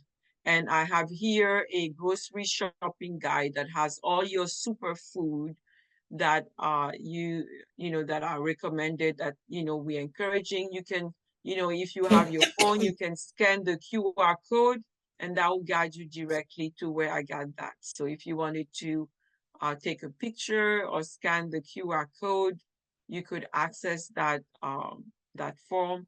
The other thing that I wanted to share with you, and I can put, and that we probably will not have a chance to talk about today, but it's all the alternative, what we consider complementary alternative medicine. And what I mean by that is things like ginger, garlic, parsley, using those type of things in, to supplement, or to boost your immune system, or to help with, inflammation. So that in itself take, time. But what I can do, I can put a link in the chat that actually is a link to the national, the NIH as a specific center that has started to look at specifically some of those different food items, and they can actually tell you if the study shows that they make a difference or they don't. And that's also something that, we can take an hour to talk about, how can you, in addition to the fruits and vegetables, can I use garlic? Can I use ginger? Can I use turmeric? But unfortunately today, I won't have the time to do that. So thank you for your attention. And I'm sorry if, this was rushed, but I understand that, I want to respect the time. But I'm going to put the link to the National Complementary and Alternative Medicine website that I just mentioned. And you can go there and find information about things like ginger and turmeric, and deciding if it's something that you want to use and supplement your your diet with. Well, thank you so much. This was quite comprehensive, useful, informative, enlightening. I've learned quite a bit, and I know others have as well. There's one question that's come up twice. I'd be remiss if I didn't answer it, because we've done the Q&A, so we that part we can move beyond. The question is on coffee. I know there's a lot of mixed messages about coffee. What is your take on that, please? Please share that with us briefly.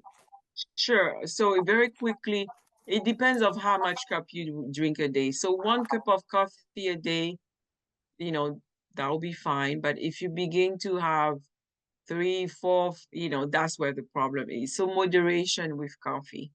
And then the other thing that I would add is, what is it that you put in your coffee also? So how much sugar, what type of milk, right? That will make a difference. But if you drink 1 cup of black coffee, a day, or that would not, that's my short answer. Okay, thank you. So I hope all of you coffee lovers heard that and will be taking heed. So we are very blessed to have had this, your presentation, Dr. Bright, and I appreciate your enjoying being here, because I noticed at least 2 or 3 times you mentioned that you could come back and do other parts of the presentation that we didn't have an opportunity to cover in the interest of time. So I'd certainly love to welcome you back, and we can talk about that. And not only just here, as I said, I work with a lot of women or a lot of residents here in Southwest that I know they will love your presentation. So thank you so much. You're very welcome. Could you give the host responsibility back to me, please? Thank you. Yes, okay. So in the interest of time, Newton, I know you are on, and the presentation that Danielle has done is 10 minutes. Actually, it's 12 minutes. It's about 10 or 12 minutes long. And I know we still want to hear from the American Cancer Society. If I'm putting you on the spot, Newton, please say so, because there are other ways that I would like to share Danielle's presentation, because I want people to have an opportunity to really see it and the opportunity to sign up for the study that the two of you are involved with. So could you, rather than showing the presentation? I'm sorry, Miss Thelma, I'm trying to see, I don't see that I have to, how do I give it back? Because I don't see it. Under share, I believe you go and then put my name there as host. Okay. You know, from the participants list. Click on the participants list, and then the right side, you're gonna see options to appoint the new host. Okay, and so who do you want me to appoint? Back to me until the next speaker have. Oh, okay. All have, right, so let's see that. Next speaker may have charts so that I can share with them. Okay. Okay. So Newton, are you still on the line? So, okay, Yes. let's see. So where do I find the participant list again? Under, Oh, okay, let's see. The bottom part, yeah. And Newton, do you have charts?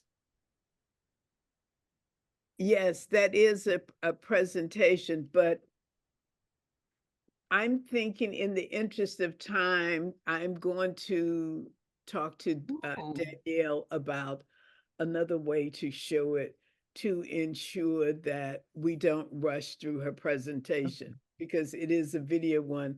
And Denise, I apologize because I know you really wanted to hear about the oral health, and so do I, because I've already had 2 major surgeries, dental surgeries in the past.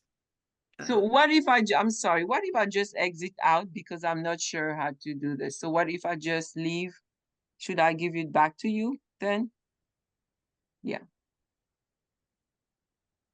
So I'm going to exit and I may come back, so but that way that will give you a chance to do that. Okay, if we are all right on that.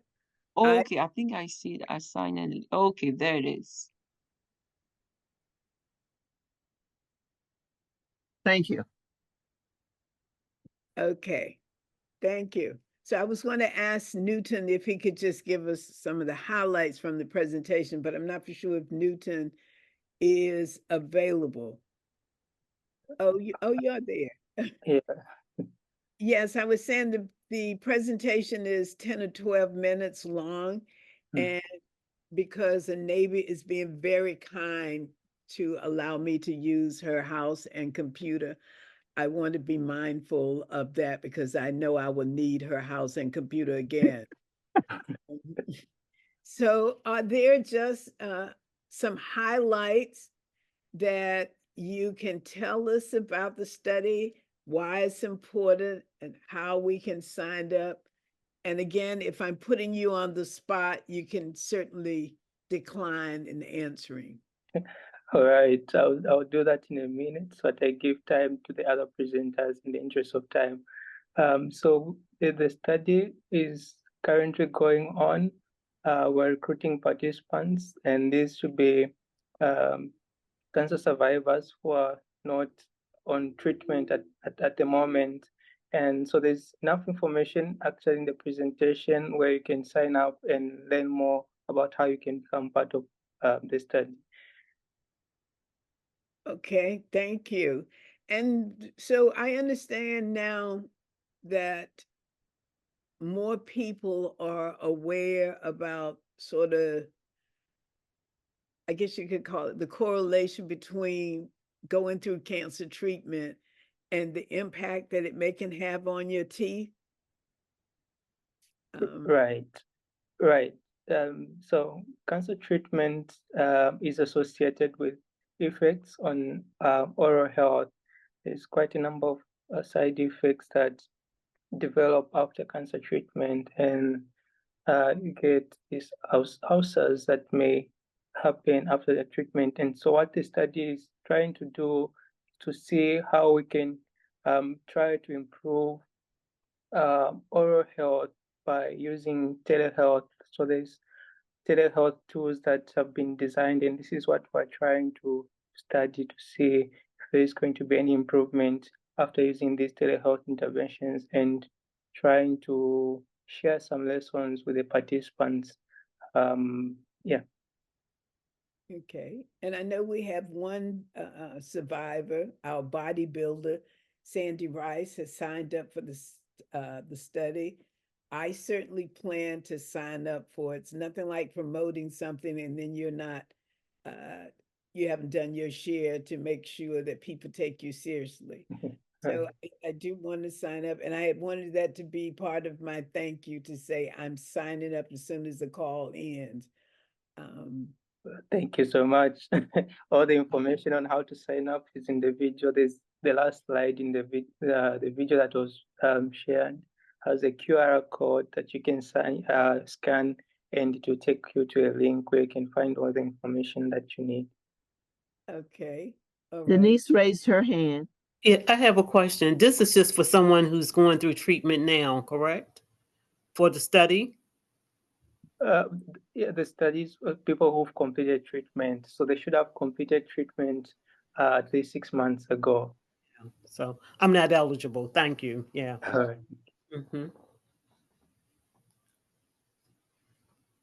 Could you share that link on the conversation so we can add it to the Miss Thelma website? Sure. Thank you.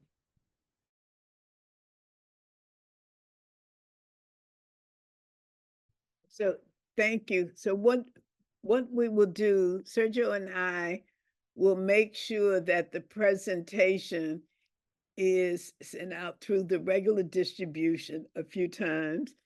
And I understand, sorry, that he has also posted it on the Thelma D. Jones Breast Cancer Fund website, www.tdjbreastcancerfund.org.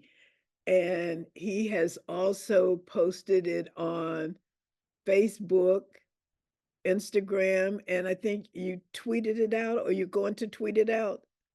Okay. So there will be plenty of opportunities to still see the presentation. And I apologize to Danielle that we won't have time to see the presentation, but I thank you, Newton, for being on to answer any questions and share that bit of overview. Thank you so much. And we can talk offline or tomorrow, just to make sure that you do know, you're aware that it will get its due process. So thank you. And as we're moving toward our last but not least speaker, when we talk about partners or people that we work with, I didn't name the American Cancer Society earlier because I know I would have a chance to say it later on. And the Thelma D. Jones Breast Cancer Fund has done a number of projects and effort with the American Cancer Society. It is an ongoing effort, and some of the grants that we've worked on with our partners are funded by the American Cancer Society. So our partnership is, how one said, it is inextricably intertwined. And so with that, Lisa, I am going to welcome you to tell us about the great things that you and the American Cancer Society are doing. Wonderful. I had a quick presentation, but it's very quick. Scarlett, were you able to give me host capabilities? And if not, I will move ahead. Let's see, I'll make it very quick.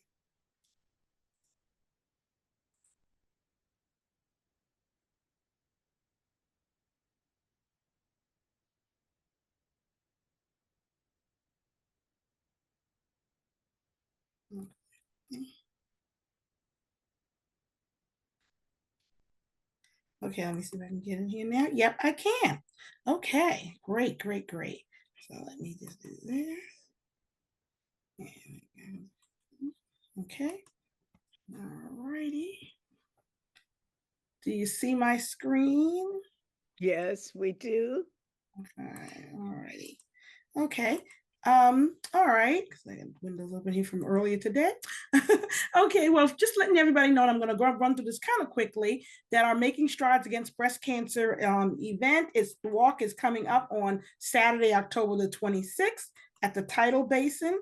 Again, it's the same place that it was last year and the previous year. So if you'd love to come out and join us, we're expecting about 5,000 people or so. This is just a quick little and caregivers, moving forward together, one step at a time. We are nearly 1 million strong and growing stronger every day. Making a difference, inspiring change, and providing support. From a place to stay, to a ride to treatment, to funding life-saving research and beyond. And when it comes to ending breast cancer as we know it, we are all in. So no matter who you are, no matter what you're going through, you can find a sense of belonging and purpose right here. We are more than a walk because of you. You are the movement. You are the hope. You are the future. Welcome to the #1 breast cancer movement in the country. Are you in? And we hope you'll join us. Let's just give you a little snippet of what's to come. We have a new person in charge, and some of you might have met him at an event we had called Brunch and Blush a little earlier this year. His name is TJ. So TJ is our new managing director of Making Strides. Again, we have a survivor tent. We're going to have a 360 booth. There's a pink chair, big pink chair for taking pictures. And I'd like to get a shout out to Bria, who's on the line. Hopefully Bria's still here. Bria was one of our Faces of Hope from last year. The Faces of Hope, usually we select 10 ladies from different backgrounds. They might have been diagnosed at different stages of their lives, and they represent at the walk the differences of, we all are different, but however, we do have that common thread of maybe going through breast cancer. This year, again, we're going to have a live band. So please show up, and it's the Brencore All-Stars, again, bringing some excitement. And why do we do this? There are many reasons why. I'm going to give this slide to Ms. Thelma, and she can certainly share it with you. Because of breast cancer, and because how many women in the area and men are diagnosed. But there are changes. We are making breakthroughs from medicines that would come through, from tamoxifen to Herceptin to understanding metastasis and so forth. So we are making these breakthroughs. And our impact is mainly in 3 different buckets: through health equity, lodging. Don't forget about the Baltimore Hope Lodge. It is our closest lodge where anyone who needs to stay free for any type of cancer treatment, that's also always available for you and your caregivers. And also transportation as well, from road to recovery. So if you ever need a ride, you call the 1-800 number. This is a number I want everybody to remember before I forget. And it's easy to remember because I remember that show called 227 with Jackie Harry back in the day. So the number, again, it's 1-800-227-2345. 1-800-227-2345. A live person will come online and give you resources, places to go, set you up with the rides to and from your treatment, and so forth. So there's a lot that can be done with that 1-800 number. I'm going to move forward again here. Second. There we go. Okay. And those are just some scenes from last year. For those that came last year, just some pictures from last year. And I'm going to go right into one more thing, some new things on the horizon. So I'm going to leave this with Thelma as well, but I just wanted to concentrate and talk about Voices of Black Women. This is our big initiative. Thank you so much, Thelma, for being an ambassador for Voices of Black Women. It's a landmark study that we are undertaking to actually capture. And what it is, we're looking for Black women between the ages of 25 and 55 who actually have no history of cancer, maybe except for basal squamous skin cancer. What we're going to be doing is following them over the course of their life for about 30 years, trying to find out what are the connecting factors.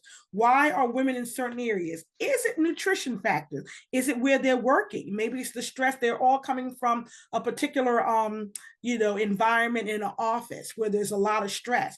What is the reason why we're having so many Black women and also younger Black women who are having different types of cancer, and especially breast cancer? So it is a landmark study because, as I said, the impact is great, and never before has a study been done on Black women to find out why we are getting cancer and why this is happening to us.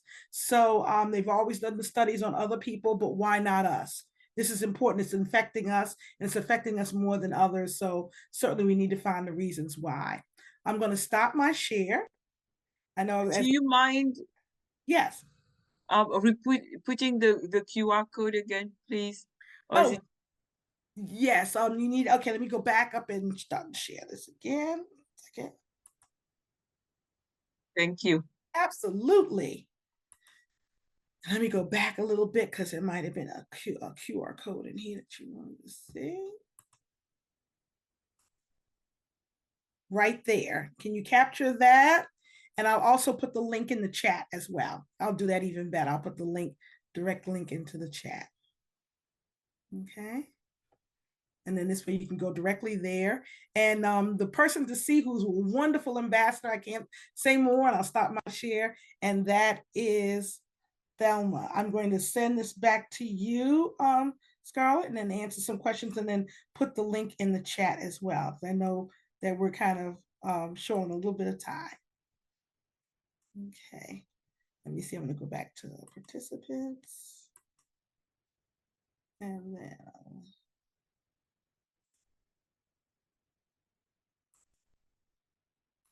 okay. Yeah. All right. Thank you so much. Thank you. Thank you for the opportunity and the time. And thank you for being an ambassador of Voices of Black Women and spreading that important message. Thank you. And I would be remiss if I didn't say that the TDJ Striders have a team that we will be walking on October the 26th. And my team, or our team, is being headed by a father and son duo. And they just happen to be my son and grandson.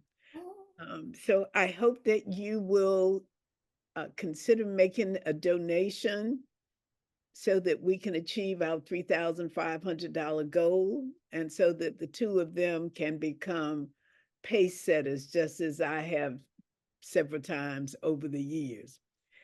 And sorry that I don't have the link handy here, but one of the other wonderful opportunities that I wanted to share that I've had the honor of being involved is with the American Cancer Society Cancer Action Network, which is the lobbying arm for ACS. And that was about a documentary film. It was a special film screening entitled In Due Season, which was a short documentary highlighting how systemic racism contributes to healthcare policy decisions for Black Americans in the Medicaid coverage gap. And I am working with ACS CAN because I'd like to make sure that that film is shown in the Southwest area. I can tell you it will make you cry. You really have to see it. And when you start hearing the statistics and how people are being affected by the Medicare extension gap, you will want to join me in advocating for the Medicaid extension gap. And I was pleased that ACS CAN invited me to be a spokesperson for the film. And I was happy that Sherry Dinkinson Trott was able to go so she can testify along with me that it was an absolutely wonderful film. So just do keep your eyes and ears open for the opportunity to see that. And if you come, we'll even have some popcorn. And don't want you to forget what Dr. Bright said, but we'll have some M&Ms with sugar in it. It just help you to enjoy the movie more because we're not going to be giving you M&Ms every day. Yeah, once in a while, it's okay. Okay, then.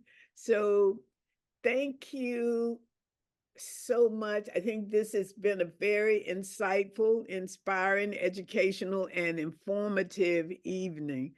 Again, thank you, Dr. Bright, for your presentation. I've learned a lot, and I always will, like I'm sure others share this wish with me, that we want to improve our healthy eating practices and patterns because we understand the impact of not eating healthy. And so My pleasure. yeah, when I'm eating certain things, I'm asking myself, should I or should I? Should I or shouldn't I?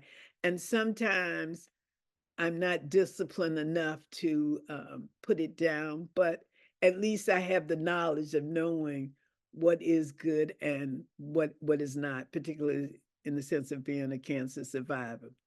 So again, thank you to our wonderful speakers, including Ian Callender and his guest, Sydney, that he brought along. I want to thank Danielle Smith, Dr. Danielle Smith, who was with the Georgetown Lombardi Cancer Center, Comprehensive Cancer Center, who took the time to do the presentation. However, she is traveling. She's off in Portugal and in France. So to make it easier when I have to share with her that we didn't get to share her presentation here, but we definitely will make sure we get out. And again, I want to thank all of you for being a part of this evening. Thank you, Lisa, for keeping us updated on what ACS is doing. So if Angie is still around, we will have our closing blessing. And I want to remind and invite you to next month's meeting in September. It's our anniversary meeting, the 12th anniversary of the founding of the Thelma D. Jones Breast Cancer Fund, and the 72nd birthday celebration, as I mentioned. And we're going to be having a thermometer. So last year, we met our goal with the thermometer when I asked people to contribute. This year, I'm only asking you to contribute $72 for my age and $12 for the founding of the organization. So in total, I'm asking all of you to donate $82. And if you like to round it off to 85 or 100, that is absolutely wonderful, or even more. Certainly makes my birthday special so that we can continue to have these wonderful programs like this, and maybe even to pay for the popcorn and the M&Ms for the screening of In Due Process. So again, and thank you, Sergio, for helping us with the technology. Thank you, my pleasure. I just want to add another small thing. If you're already subscribed to the newsletter, we appreciate that. And if you're not, please leave your email and I'll make sure I'll add your email to the list so you can receive the newsletter when we have it. Okay. And Scarlett, I understand you're going to do the closing blessing for us. I am, and I also want to make an announcement. When Thelma said, I have you recorded that you will come back and speak or support or do whatever you can. That was not an idle comment. She will follow up with you. So believe me, she will contact you. So no good deed goes unpunished. Thank you. So thank you. Um, as we close out this evening, I would like to give a blessing. And again, the blessing is not necessarily associated with your religious affiliation. I don't want to insult anyone. I am a Christian, but whoever your higher being is, that is who my blessing will be addressed to this evening. So if we can all close our eyes in one accord and one heart, and to close out this evening. Dear Heavenly Father, thank you for another wonderful, inspiring, informative, and educational meeting. Father, thank you for each speaker who gave their time unselfishly to share with us so that others might be better. It is in this realm, Father, where we comfort each other and share information so that we can all live a richer life. Dear Father, now that we've heard the information on nutrition, how we can support different efforts, different types of cancer, different speakers, Father, we're going to be held accountable that we follow up and we use this rich knowledge that we have received. We want to thank you again for this evening, again, for each and every one that is on this call or that's under the sound of the voice of the speakers. I praise you and I thank you, Father, and I pray that everyone go in good health and that they will return again for the next meeting. In the precious name of Jesus, I lift my voice. Thank you. Thank you so much. And let's take heed to the information, continue our philanthropic efforts. I failed to mention that two of our board members, Jan Adams and Reggie Van Lee, are two of the country's most outstanding philanthropists who were unable to be here tonight, but they are truly with us in spirit. So thank you, Scarlett, and good night, everyone. Stevie Wonder's at the Democratic National Convention and he's singing now. Thank you. Good night, everyone. Okay, good night. We are a 501c3, so we're not promoting any. No, I'm just saying he's singing. That's all. I said he was singing. A free concert. Okay. Thank you. Good night. Thank you. Good night, everyone.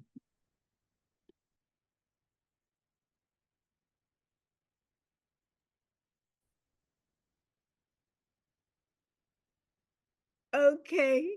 And Thea, are you bringing us all a bottle of, is that, you're muted. You're muted, Anthea. Is that kombucha? No, this is the turmeric ginger extract. Okay. That I promised. Oh, and that's right. You told me you were going to bring me some. Mm-hmm. And here it is. And so when am I going to see you? I don't know. Where have you been all summer? Working like a dog, like a Hebrew slave. And she's getting ready to go out of town again. Are you? But she is busy. She is. Well, that's a good thing. That's a good thing. It Being is. busy. It is. That's a very good thing. Anytime you go out of town, it's not a funeral. That's a good thing. You know, and that's why I try to go to things that celebrate people. And the reason we're still on is because if I sign off, I will end the meeting for everybody. And okay. There's a I just wanted to Thelma to see that I have not forgotten her. Okay, I have. So you just have one bottle? Do you mix that with something else, or you drink that straight? No, you can't drink it straight. It's strong. So where do you get it from? It's extract. When I go to New York. Okay, well, bring me one the next time you go. What I have one for you. Thank you. I do. Well, you should come. Oh, and I didn't even announce it. You should come on Saturday to and Scarlett too, Summer in Landsberg. Your kids would love that. Okay, and I think I saw that on the newsletter or something. Yes. Had a flyer. from I 12 to 8 p.m. No, I'm going to see MJ. I go on the 5th of September to the National Theater. I'm going Saturday at 2 I wish o'clock. I had a different date because I had something Is else it pretty big a coming up. musical? But yeah, my ticket is for It the was 5th of I've had the tickets for, I ordered them. I just forgot about them through Yeah. some group or something of them. They're like, "Oh no, your ticket." I was like, "Oh, I got to pay for it now." Yeah, 7:30. The show starts at 7:30. That's what I Well, had. I just no, I'm downloaded. going during the day, 2 o'clock. I'm doing the 2 o'clock one, and then I'm doing at the Arena Stage in October. They're having that Jaja braiding thing. Okay. It was on Broadway. So It's wait, about the yes, African hair yes, braiding shop. the hair shop. Yeah, Yes, I'm doing yes. that one. Yeah. Yeah, I saw that advertisement. I wish I could trade my ticket with somebody and go during the day. Wait, Scarlett, did we stop the recording? Hold on. I have leave meeting and hold on down here for the recording. Correct. Chat. Oh my gosh. Enable. Hi. Harry is suggesting that I leave. Let me wait a minute. Let me see. I I'm know where gonna you. have to go. Okay. Okay. All right. Bye. Okay.